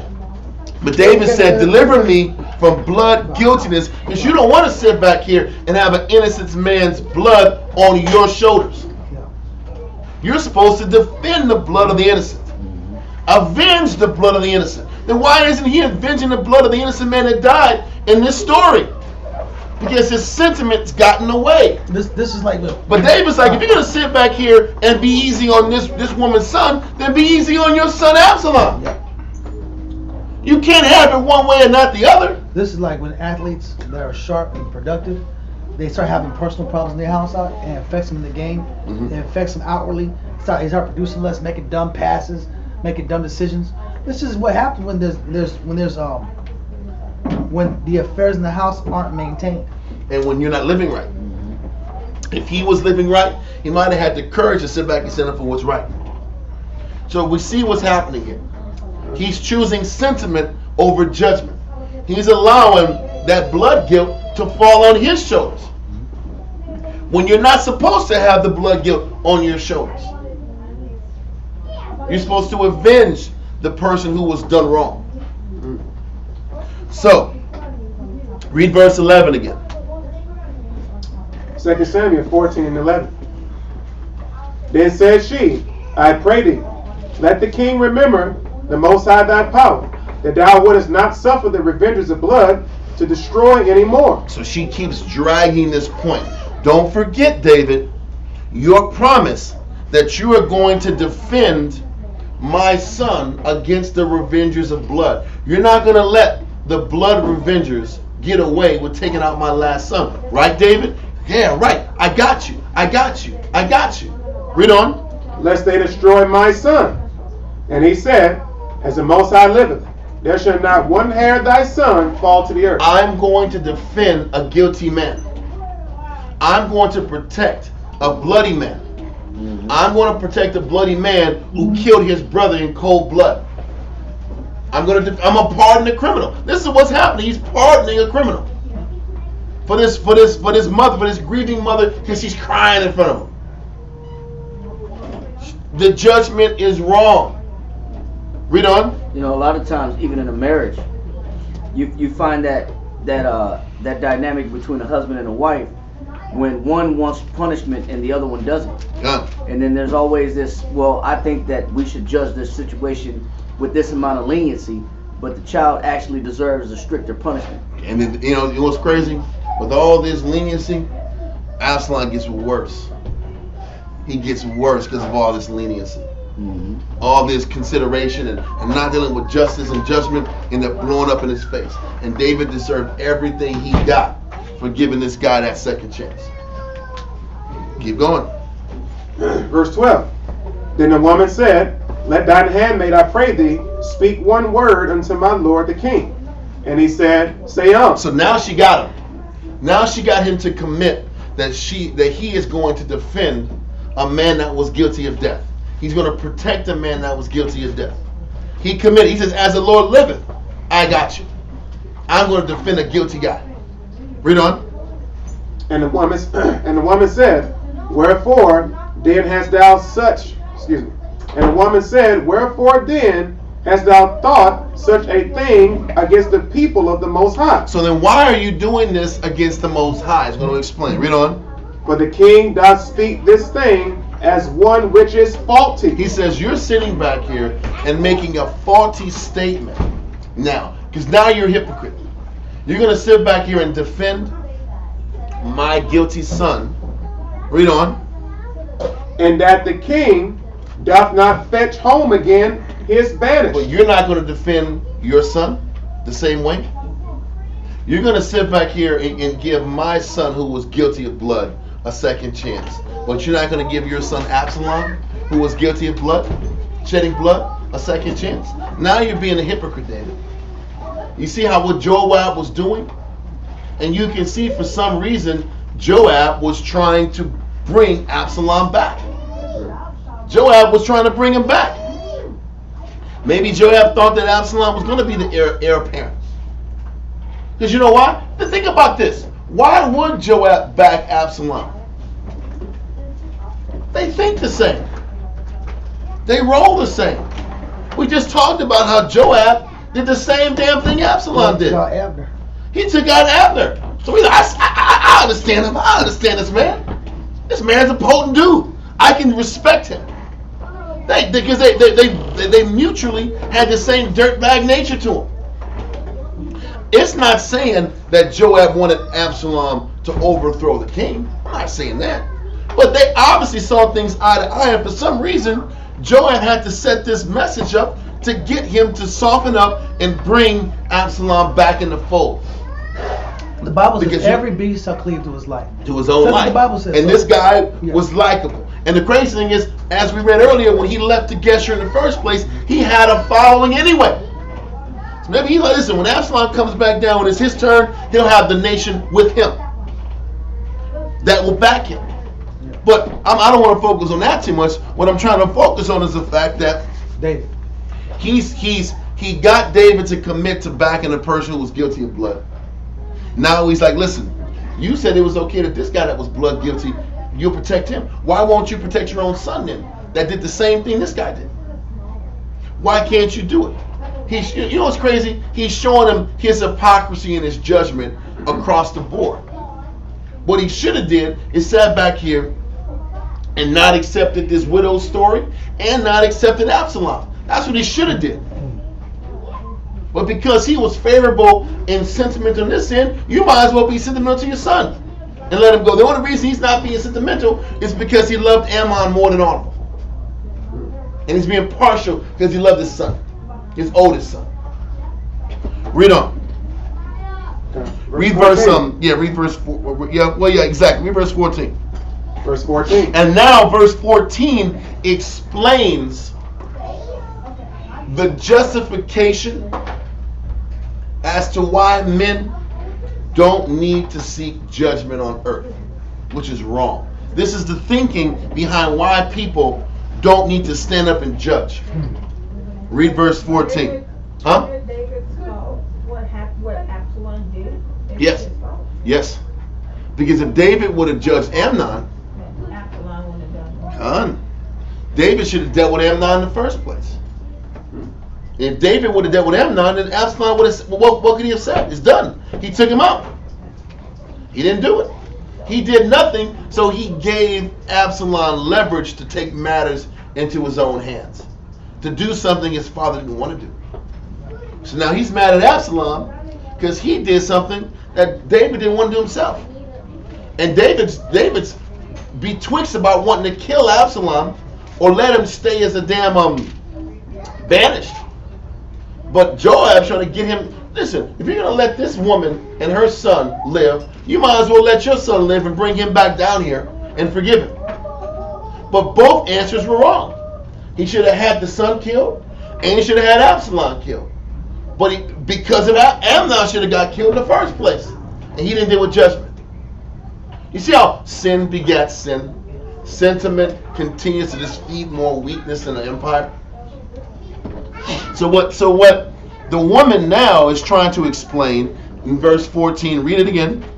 Verse 14. For we must needs die, and are as water split on the ground. So he's like, everybody's going to die, huh? Spilt. Oh, I'm sorry. And are as water spilt on the ground. So what she's saying is, listen, we're all going to die anyway. What's done is done. What's done is done. Holding a grudge isn't going to bring Amnon back. Being angry at Absalom is not going to bring Amnon back. This is the thinking of a person that's not about dealing with judgment. You see how the way you're supposed to think is this. This person did this negative, he's got to deal and be responsible for his actions. That's justice. When you're in a sentimental mindset, hey, the sin was done, you can't bring it back. Let the Most High deal with this guy. How he's going to deal with this guy. That's the mind of a person who's more into sentimental versus judgment. Because the whole purpose of judgment is that a man is supposed to stand up for what's right at the risk of losing something.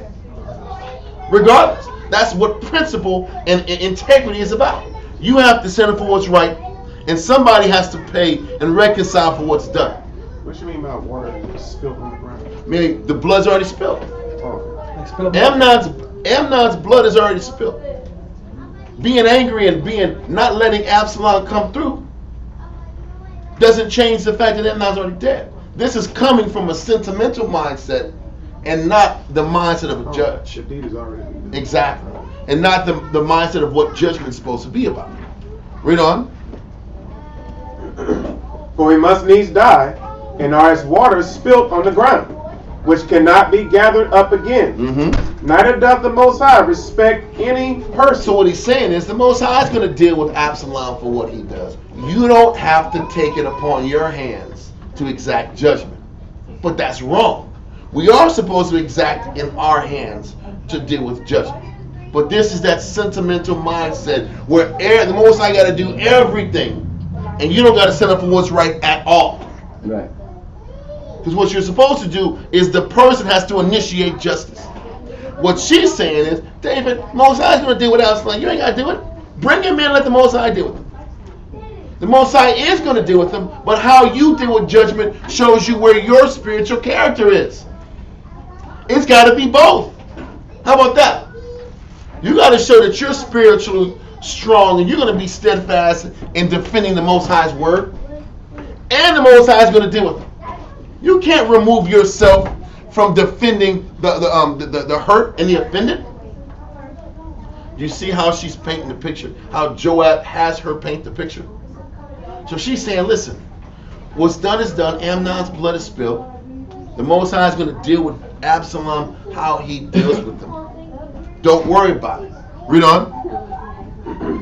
Neither doth the Most High respect any person, yet doth he devise means that his banish be not expelled from him. And he's like, and the Most High is going to deal with him how he's going to deal with them. And the Most High doesn't sit back here and want him to be banished long term. He says, yet doth he devise means that his banish be not expelled from him. So the Most High is still working with that guy's spirit. And even though he's banished, the Most High ain't done with him yet. So let him come back in and let the Most High deal with him how he's going to deal with him. This is what she's saying in regards to how he's dealing with his son. But that counsel is still wrong. The counsel shouldn't be, let the Most High, he's in God's hands. Let the Most High deal with him. Right. That's what she's saying. He's in God's hands. The blood is spilled. Let God deal with him.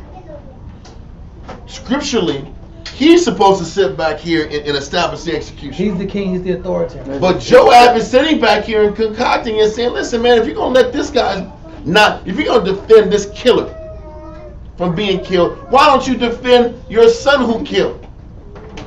Don't be a hypocrite. But the story was set up and he drew David in, and now you can't sit back here and look like the bad guy now. Mm-hmm. But that didn't happen in his court, right? It happened amongst exactly. Yeah. It happened around people. So like, you can't sit back here and defend this killer, but not defend your son. The Most High is going to deal with Absalom for the things he did. Bring him back. Forgive him. Bring him back. This was what Joab was trying to do, was to get Absalom back home. Because he knew that if he didn't concoct this theory, David was not going to forgive him. David was not going to sit back here and let this one slide. Because David knew, oh my goodness, David knew that this guy was negative and this dude was trying, deep down David knew this guy was off. And it wasn't just about killing Amnon. It wasn't just about defending Amnon. It was the same. Remember David said about Joab, man, this guy's, I can't back the sons of Zeruiah. They're bloody men. They're going to have blood in their household forever. I can't trust this guy. This is the same thing as Absalom. Absalom wanted more than just to defend Tamar. He wanted the crown out. And David knew it. Read on. Verse 15. Now therefore, that I am come to speak of this thing unto my lord the king, is because the people have made me afraid. And thy handmaid said, I will now speak unto the king. It may be that the king will perform the request of his handmaid. So he's like, listen, I'm saying this to you because the people have made me afraid, and that these people that want the revenge of my son's death, they're making me afraid and they're threatening me. Read on. For the king will hear to deliver his handmaid out of the hand of the man that will destroy me and my son together out of the inheritance of the Most High. Exactly. So she's saying, listen, I know if I come to you, you're going to listen, you're going to hear it, and you're going to give me wise counsel. Read on. Then thy handmaid said, the word of my lord the king shall now be comfortable. For as an angel of the Most High. So now she's blowing him up. Your counsel like an angel of the Lord. Here we go. You are so wise, and your mighty wisdom has overcome the nation. You're such a wise man. You're so on point, David. But David's answers really weren't on point. She was gassing him up. Yep. And he fell right into the trap. Most I said the deceived and the deceiver are his. That's true. But the crazy thing, he wasn't about, his counsel wasn't about, was about sentiment. So she used that sentimental counsel and answer he gave her to justify him being sentimental towards his son. Read on. So is my lord the king to discern good and bad. Therefore the Most High thy power will be with thee. But he wasn't with him. He wasn't with these decisions he had. You can see very soon that all that thinking and all that stuff he was doing ended up blowing up in his face. Read on. Then the king answered and said unto the woman, hide not from me, I pray thee, the thing that I shall ask thee. He said, don't lie to me about the question I'm about to ask you. Don't lie. Read on. And the woman said, let my lord the king now speak. And the king said, is not the hand of Joab with thee in all this? He said, man, did Joab put you up to this? He knows what's going on. He's like Joab. He says, I know Joab is trying to get this guy down. Huh? This is an angle. Huh? An investment. You're using this to get, Joab is using this to get Absalom back down here because he knows I got beef with this dude. This is what David's seeing. Did Absalom sit back here and coerce you to do this? Read on. Yeah. And the woman answered and said, as thy soul liveth, my lord the king, none can turn to the right hand or to the left from aught that my lord the king has spoken. You are wise as hell, Lord. I ain't never gonna lie, King David. You right as rain. Read on. For thy servant Joab, he bade me, and he put all these words in the mouth of thine handmaid. All these dudes knew how to work David. David knew, listen, Joab knew that he was soft on crime.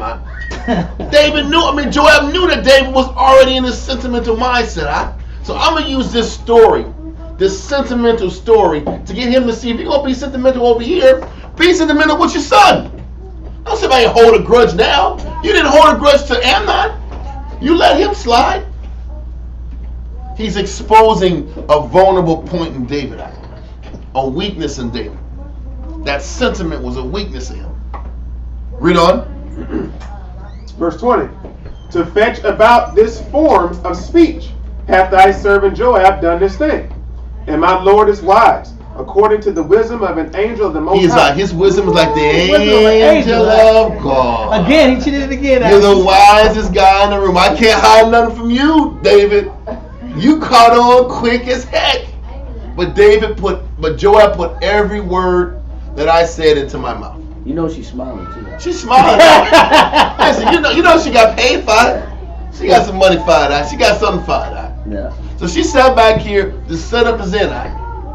Now David got to sit back here and do and honor what he said. Read on. To know all things that are in the earth. Come on, he don't know all things that are in the earth. David don't know. He ain't that wise. Get out of here. She's gassing him up. Yeah. Like you're supposed to gas the king. She's trying to get out of there too. You You're the good guy. I was giving orders, and you, as a wise man, picked up on them. Yeah. Well, let's keep going now. Verse 21. Yes, please. God, please lead. Read on. And the king said unto Joab, behold now, I have done this thing. Go therefore, bring the young man Absalom again. He said, man, go bring this little nigga down here, man. Excuse my French. Bring his ass down here, man. I get your point. Joab. Let him come down. Yeah, Joab got him. Joab got him, right? But it's showing you that he was hesitant to bring Absalom down. His face was against having Absalom come back down to family. Right? And he had to use this story to soften him up. You're dead to me. Get out. Because Joab was still wanted Absalom around the family. Don't forget, they're all blood. Joab was kin to David too. They're all family. So read on. Even that Buster Jonadab was family. Yeah. It was all family in the king's court. His nephew. But let's keep going. And the nephew wanted position. Read on. Verse 22. Still half dead. Let's keep going. Verse 22. And Joab fell to the ground on his face and bowed himself and thanked the king. And Joab said, today thy servant knoweth that I have found grace in thy sight, my lord, O king, and that the king hath fulfilled the request of his servant. What's crazy is everybody's happy here, Absalom's back, but Absalom was plotting a coup the whole time. Back to eating barbecue. And now you're back on the road. You on the streets again. Yeah. Sweating. You sweating in caves again. You're about to be sweating in caves because you let sentiment get in the way of judgment. You know, the Most High did. Most High had to bring him back to that uncomfortableness again. I'm gonna make your ass uncomfortable and remember what it meant to rely on me and to stick to the book. Chair got soft. The chair got soft. He got comfortable, and he wasn't about honor anymore and justice. That's why the Most High pulled him out of the kingdom for a little bit. That's integrity. Exactly. I mean, you lost your integrity. You lost your spiritual integrity, and sentiment clouded your judgment. So I got to sit back here and take you off your throne, shake you up, and remind you how the hell you're supposed to act to please me, because you forgot. You forgot. And the Most High was still showing him mercy the whole time, because with Saul, he was like, man, I want your ass out of here. The first mistake he made, he said, you know what, bro? Your son ain't going to be in the kingdom. The second time he made a mistake, you know what, bro? You bring Amalekites and you bring white boys in the damn court, bro. You out of here, G. I'm done with your ass. But that was how he dealt with Saul. David messed up and said, man, listen, I'm not going to kill you, but you're going to be living in some damn stress. Your house is going to be full of chaos. That's going to be your verdict. Now the issues kept escalating. Listen, he promised the sword. He didn't say you're going to get kicked out of your house. His lack of integrity had to force him out of the house. Lack of standing up for what's right was why he had to get kicked out of the house. Huh? His sentiment. He should have stung Amnon. He should have killed Joab. Should have killed Amnon. If he would have killed Amnon, it would have put everybody else on notice. Tamar would have been defended.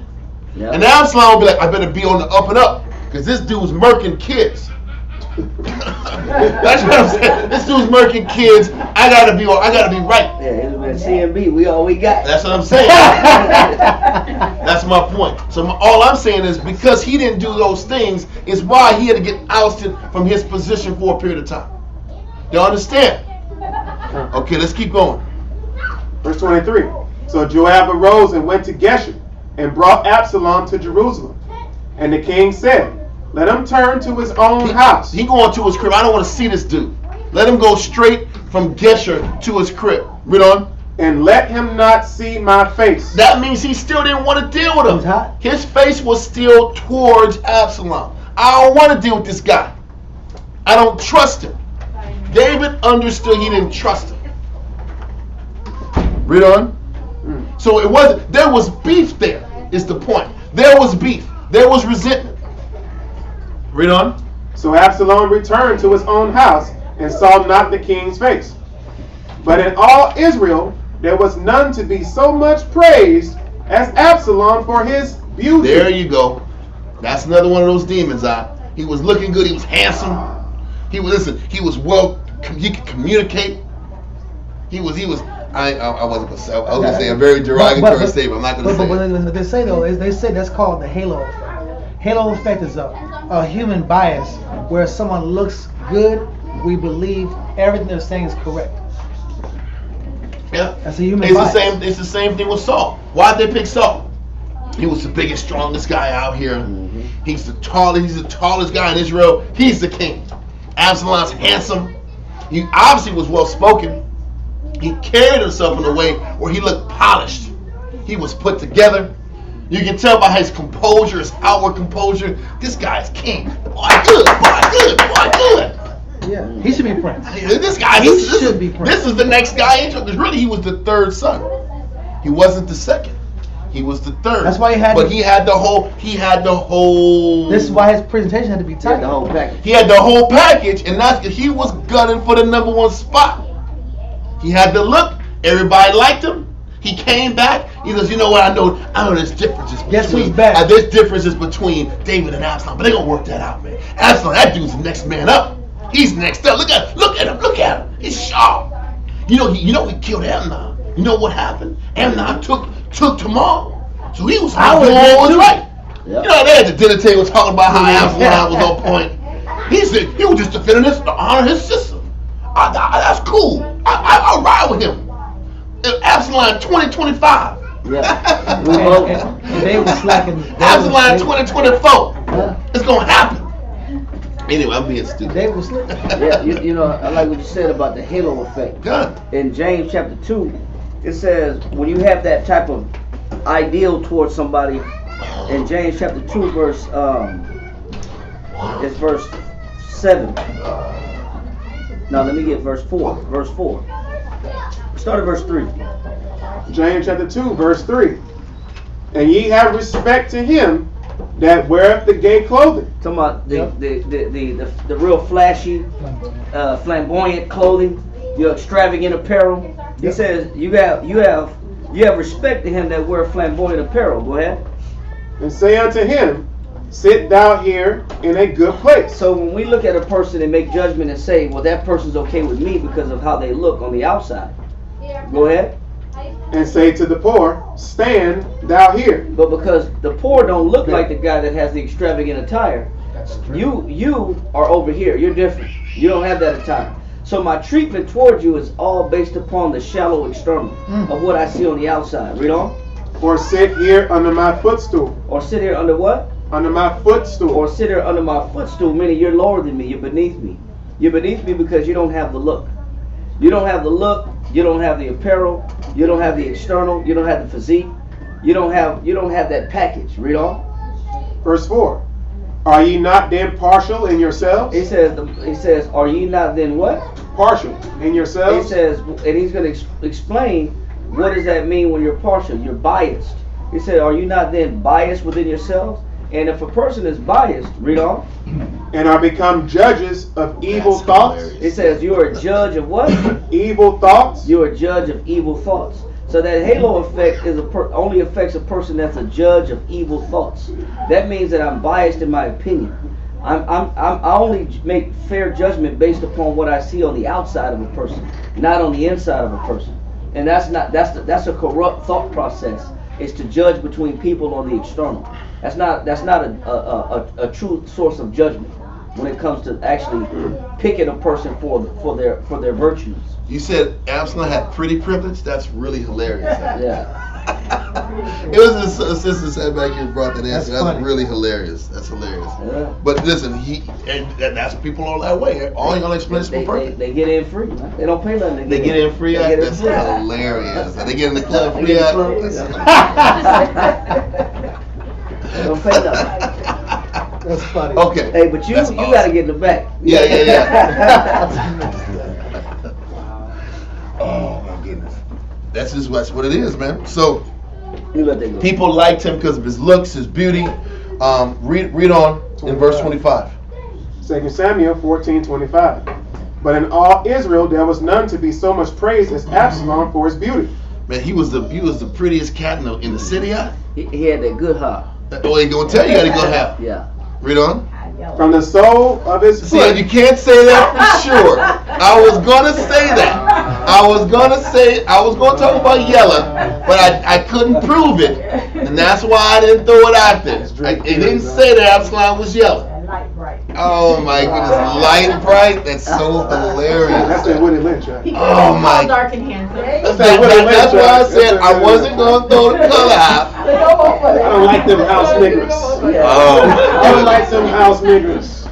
Wow. I was thinking it, but I said, you know what? I can't prove it, so I'm not gonna say it. That's hilarious. Light bright. That's a perfect word. That's perfect. Let's keep going though. From the sole of his foot, even to the crown of his head, there was no blemish in him. Not a stain on him. Not a stain on him. He was flawless. Yeah, good. Get that cocoa butter on that. Get that cocoa butter juice. Yeah, that good hair. That's model time. That's really model time. Golly, that's horrible. Let's keep going. Hard. You gotta say hard too. You can't say hair. It's hard. Yeah, them waves. Yeah, waves. He was wavy. He was wavy out in the streets. Let's keep going. Verse 26. And when he polled his head, he trimmed his hair once a year. Read on. For it was at every year's end that he polled it, because the hair was heavy on him. Therefore he polled it. He weighed the hair of his head at 200 shekels after the king's weight. 5 pounds. Okay. His hair was 5 pounds. Once a year it grows to 5 pounds. So his hair was flowing out. It was flowing. Black Fabio. Listen, it was like this. Oh, the horses. I'm the next king. I'm the king. I'm saying all the words. Everybody loving me. Not a stain on him, man. It's hilarious. This is how this guy looked. And And listen, and it said, don't forget, his sister was beautiful Tamar. That family, they was just some handsome and pretty people. Read on. And unto Absalom there were born 3 sons and 1 daughter, whose name was Tamar. He named his daughter after Tamar, his sister. This is all political too. He said, like, you're gonna name her after his sister that got done wrong. He's creating this perfect image of himself. Where everybody loves him. I sat back and protected Tamar, and I'm gonna name this daughter Tamar. And I suffered for it. I had to get kicked out. I had to suffer 3 years, 5 years really, of not seeing my father. His eyes stood up for what was right, and my father just wasn't ready to accept me and embrace me. I'm gonna defend her like my father should have defended my sister. That is the political platform he's basing all this on. Huh? Listen, he's sitting back here and basing the entire platform on, I'm a defender of righteousness and judgment. My father's slipping. I can sit back here and do a better job than my father.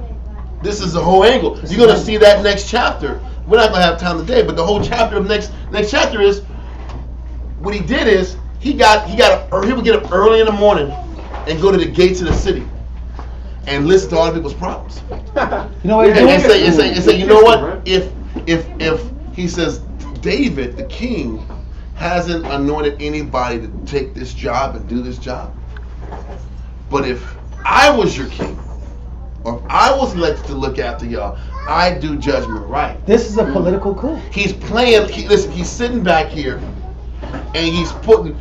You'll read later on that he put sleeper cells in all the cities. He put sleeper cells in all the city to proclaim that he was going to be the king. When you heard the horn blow, the ram's horn blow. It says when the ram's horn blow, no, that's when you tell everybody I'm the king. But this was a coup. He had been planning this for years. So while he was waiting for 5 years in exile, he was setting this up. He wasn't going like, oh, Dad, I don't know what's going on, Dad. No, he was setting up a takeover. No, he was campaigning. He was campaigning. Listen, he was a man of the people. And this is what David knew. This is why David wasn't trying to embrace him in. I know this dude. This dude's a dirty dude. He's a dirty dude. He's my son, but I know his spirit. Listen, he's like, this was not about just killing Amnon. He knew that Amnon was my favorite and he was the one next in line.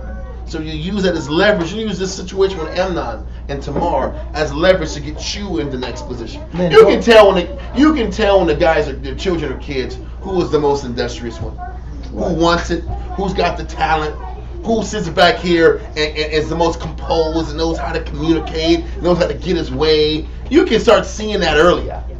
You're like, well, you know what? Amnon's my guy, but this dude wants it.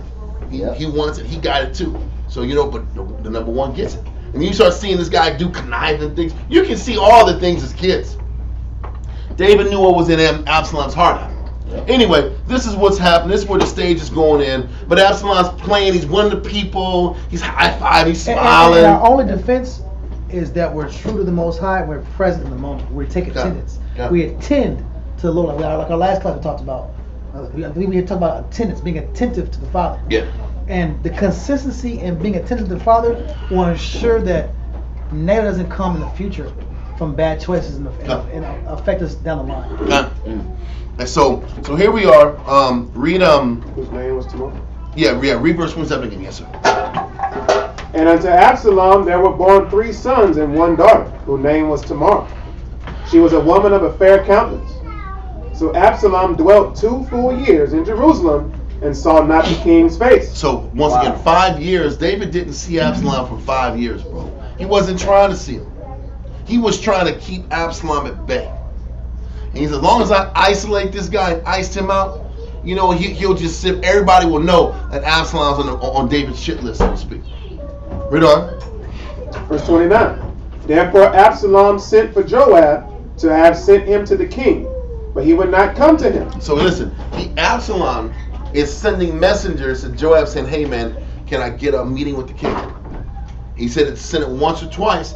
Joab wasn't responding to him. Read on. And when he sent again, the second time, he would not come. Joab was not sitting back here and setting this meetup the way that Joab wanted it. Joab was like, man, I waited long enough. You need to sit back here and embrace me and let me back into your good graces. It's time. I'm tired of waiting. Read on.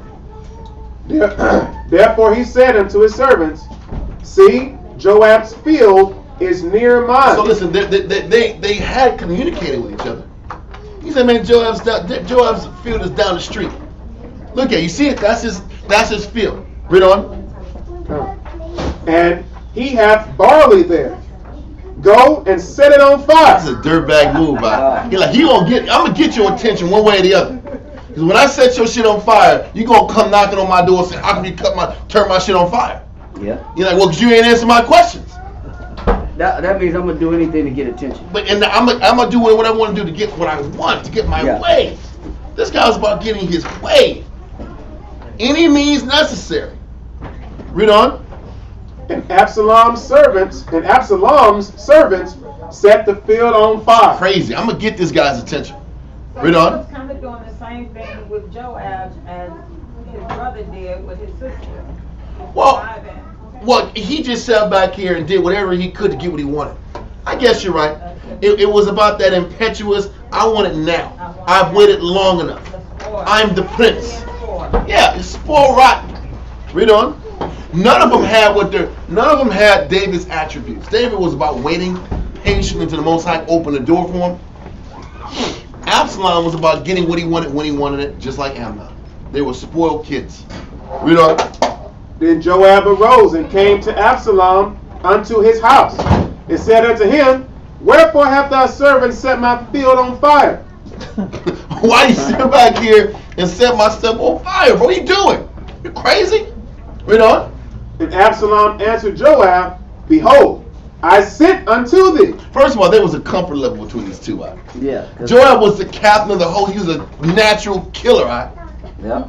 He was the ruggedest dude in the city. And you burned his thing in fire. And all he said, why you do that, man? What are you doing, bro? You tripping. Yeah. They had a friendship. To where listen, Joab would have killed a dude over that stuff.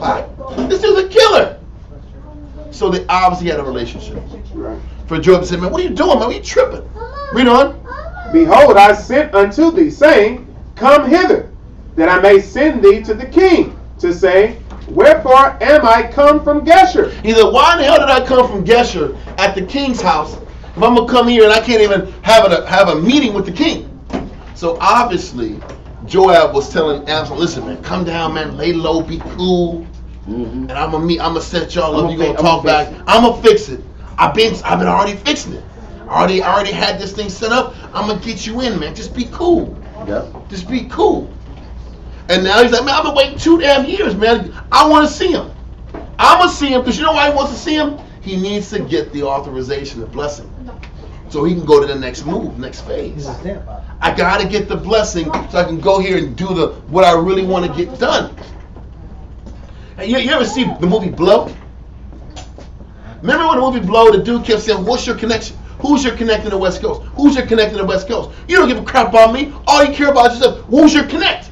He's like, why does it matter what my connect in the West Coast is? Hey, because if we're going to be brothers and friends, I need to know. He blew him off for years. And one day he finally said, okay, my connect is this guy. A week later, he takes over the whole damn operation. That's why he was trying to get the connect in the West Coast. Just like Absalom, I need to see David. I need to see my father. I need to get him to give me blessing so I can sit back and take over his spot. That's why he was impatient with meeting up with his father. He needs to see his father so his father can sit back here, kiss him, so the whole court can see everything is cool. So now the next phase of my plan I can implement. This was his thinking. You can tell because of what he did in chapter 15. And just one verse on that, Ecclesiastes chapter 11, verse 2? No, 30. Ecclesiastes 11, verse 30. Like as a partridge taken and kept in a cage. Just like a bird that's in a cage, what does a bird always want to do when you open the door? Get the hell out. He don't want to be in that cage no more. He want to fly out. He wants to get away. He want to escape. Read on. So is the heart of the proud. But how do you know when somebody's proud? You don't know. It said, but read on. And like as a spy. And like as a what? And like as a spy. Go ahead. Watcheth he for thy fall. And it says, like a spy, they'll wait. They'll wait for you. Go ahead. For he lieth in wait and turneth good into evil. And that's what, and that while he's waiting, he's turning good into evil because he can only be patient for so long. Because ultimately, what does he want? He wants to take your place. That's why he's spying out, waiting for you to fall. And that's why even Absalom is growing impatient, burning down fields. He can't wait too long. Read on. And in things worthy praise will lay blame upon thee. Go ahead. Of a spark of fire, a heap of coals is kindled, and a sinful man layeth wait for blood. Take heed of a mischievous man, for he worketh wickedness, lest he bring upon thee a perpetual blot. And then verse 29. Bring not every man into thine house. They said, don't bring every man into your house. Go ahead. For the deceitful man hath many trains. And that's why you just don't let anybody in your house. And David knows the tendencies of Absalom. And that's why he's hesitant about bringing this guy around. He sees something wrong with him. He sees something in him that he knows that he just waiting for me to fall. He's waiting to insert himself. And that's something that we look at it also. We don't just bring anybody in the camp and just put them in positions. No. And put them up in authority. Nope. Because you got to wait their intentions. You don't know what their intentions are. Exactly. And David's trying to weigh out, but he's soft on Joab too. Yep. He's soft on Joab's counsel. And Joab's counsel, what David doesn't realize is Joab doesn't have David's best interest at heart. Joab has Absalom's best interest at heart. Yep. And he's pushing for Absalom. I'm not saying he's pushing to overthrow David, but he's pushing because he likes Absalom. He's in favor with Absalom like a lot of the Israelites were at the time. So now he's sitting back here and saying, listen, why did I come out from Geshur in the land of the Syrians to sit back here and just be on pause for 2 more years? I could have been on pause back in Syria. Back in Syria. Mm-hmm. Read on. The middle of verse 32. Wherefore am I come from Geshur? It had been good for me to have been there still. Yeah. Now therefore, let me see the king's face. And if there be any iniquity in me, let him kill me. He's like, if I'm going to die, I'm going to die. But I got to make this move now. I want what I want, bro. I want what I want. Listen, I'm going all in right now. I'm going to make this play. I'm putting all in. If he accepts me, then I'm going to take the throne soon after this. But I got to sit back and play the role. Don't forget, he was already good at playing the role in regards to dealing with Amnon. He played the role for 2 years. Now he's playing the role with David. Read on. Verse 33. So Joab came to the king and told him, and when he had called for Absalom, he came to the king and bowed himself on his face to the ground before the king. Now he's humble now. Now he's super humble. I'm going to bow my face to the king. I'm sorry. I'm sorry. I messed up. I was wrong, Father. I was wrong. Forgive me, Father. Read on. Give me kiss. Give me kiss. I forgive. I'm sorry. I'm sorry. Read on that. And the king kissed Absalom. Can't trust that guy. No, you can't trust me. David kissed him. And that was it. And that kiss meant I'm in. I'm back in. I'm back in the game. I'm about to win. So listen, it's almost 2 o'clock, and going into chapter 15 is going to take time. We did 2 chapters. It was like an hour of chapter. No, an hour and a half of chapter it felt like. Well, it was good information, bro. And we wanted to take time and make sure we explain 13 and 14. And this is the benefit of reading our history, because it really benefits us in our home sets. It benefits us when we make decisions and choices. It's very, the Most High is giving us something that He hasn't given any other nation. Yeah. It said much every way. What's the benefit or advantage of being a Jew? Much every way. For the oracles of God are committed unto thee. We're getting the oracles from the Father, but guess what? It was meant for our people. It's meant for us. It's a special education the Father meant only for our people to have. Got it. Right. So, with that, are there any other questions? Yes, sis? What do they do with tomorrow? What is she She's doing? just sitting back here living with Absalom in his house, a widow. She's not talked about anymore. Her life is messed up. She doesn't have to get married. Never. I can't say that. It just said she was the widow for a long time. She wasn't defended, and that stain was permanently in David's household because of that negligence. It just shows you how much of a one sin destroyed much good. God. How one mistake plays a major role in how much damage. It's like a domino effect. Sin has it's infecting. It's like a cancer. It contaminates everything around you when you let it in. Yeah. Any other questions, comments, statements? All right, let's send our president. Amachi, Wapunya Yerushalayim. Rise and face Jerusalem.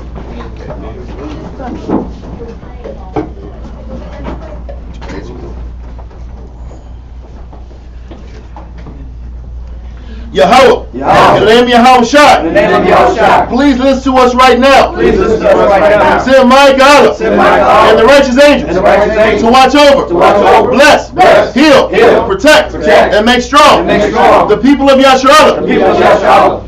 Also send unto us much wisdom, much knowledge, much understanding, much patience, much faith, much brotherhood, and much love, spiritual power, and forgive all of our sins.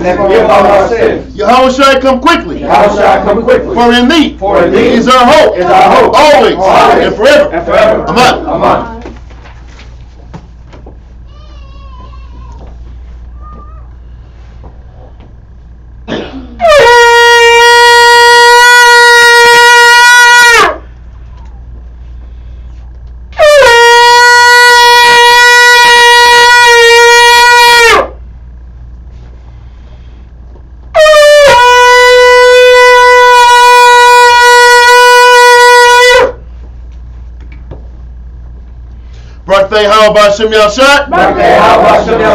I'm sorry. Do that again. Say it again. Birthday, how about Shem Yashai? Birthday, how about Shem Yashai? Blessed are you, Yahweh, in the name of Yahweh Shai, that gives to us the law.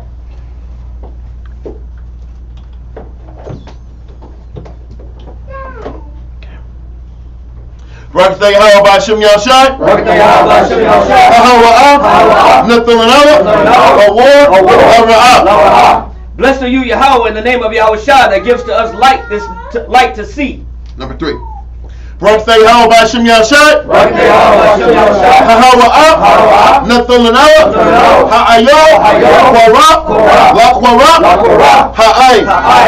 Blessed are you, Yahweh, in the name of Yahweh Shai, that gives us the ram's horn to call the people.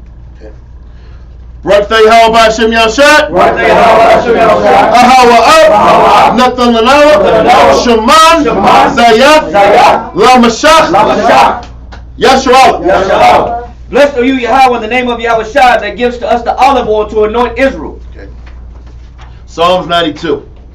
It is a good thing to give thanks unto the Lord. It is a good thing to give thanks unto the Lord. And to sing praise unto thy name. And to sing praise unto thy name. O Yahweh. O Yahweh. To show forth thy loving kindness in the morning. To show forth thy loving kindness in the morning. And thy faithfulness. And thy faithfulness. Every night. Every night. Upon an instrument of 10 strings. Upon an instrument of 10 strings. And upon the psaltery. And upon the psaltery. Upon the harp. Upon the harp. With the solemn sail. With the solemn sail. For thou Yahweh. For thou Yahweh. Hast made me glad through thy work. Has made me glad through thy works.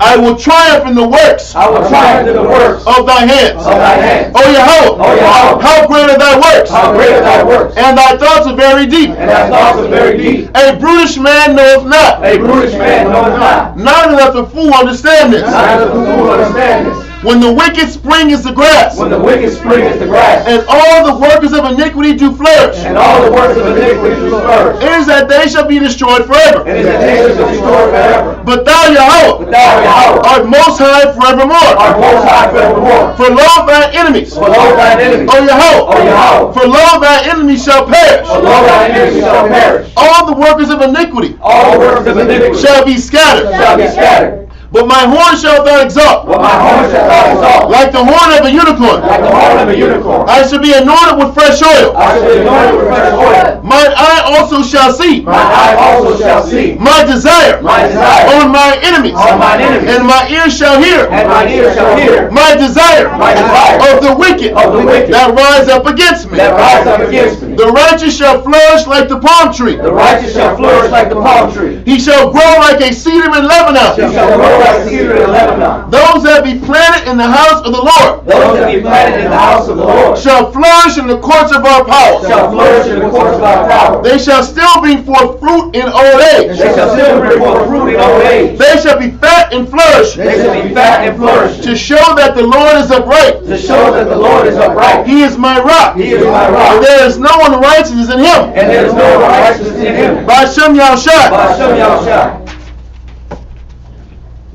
Psalms 133. Shayor, Hama Iowa, La Dawad, Hana, Ma, Tawa, Wama, Na'ayam, Shabbat, Akim, Yam, Yachad, Hashamad, Hatawa, Ayo, Hara'ash, Yerad, Ayo, Hazakwan, Zakwan, Aharan, Shayarad, Ayo, Hayat, Hanawath Yawa, Kator, Haram one, Shayarad, Ayo, Harariya, Tazayawan, Hayat, Sham, Tazawah, Yahoo, Habaraka, Kayaya, Halwala, Ba'ashem Yahushua. Psalms 133 in English. Behold, how good and how pleasant it is for brethren to dwell together in unity. It is like the precious ointment upon the head that ran down upon the beard, even Aaron's beard, that went down to the skirts of his garments, as the dew of Hermon, and as the dew that descended upon the mountains of Zion. For there the Lord commanded the blessing, even life evermore. Amen. Amen. Yahoo, Ba'ashem, Yahushua, Rachalel, Washreli, Wabiyat, Support, Yahoo, Ba'ashem, Yahushua, Rachalel, Washreli, Wabiyat, Support, Yahoo, Ba'ashem, Yahushua, Rachalel, Washreli, Wabiyat, Support, Yahoo, Ba'ashem, Yahushua, Rachalel, Washreli, Wabiyat, Support, Rock they help, rock they help shot, rock they help, rock they help shot. All knowledge, all wisdom, all understanding, all mercy, all love, all power comes from your help. All power comes from your help. All power comes from your help. Ba'ashem, Yahushua, the water, Hamyat, Amen. Circle up.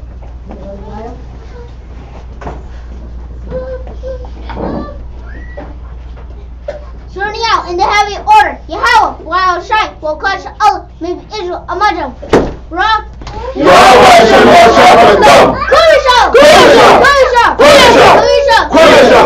in return to the sisters we stand, turning out in the daughters of Zion, men of Israel, Amajam, Rock,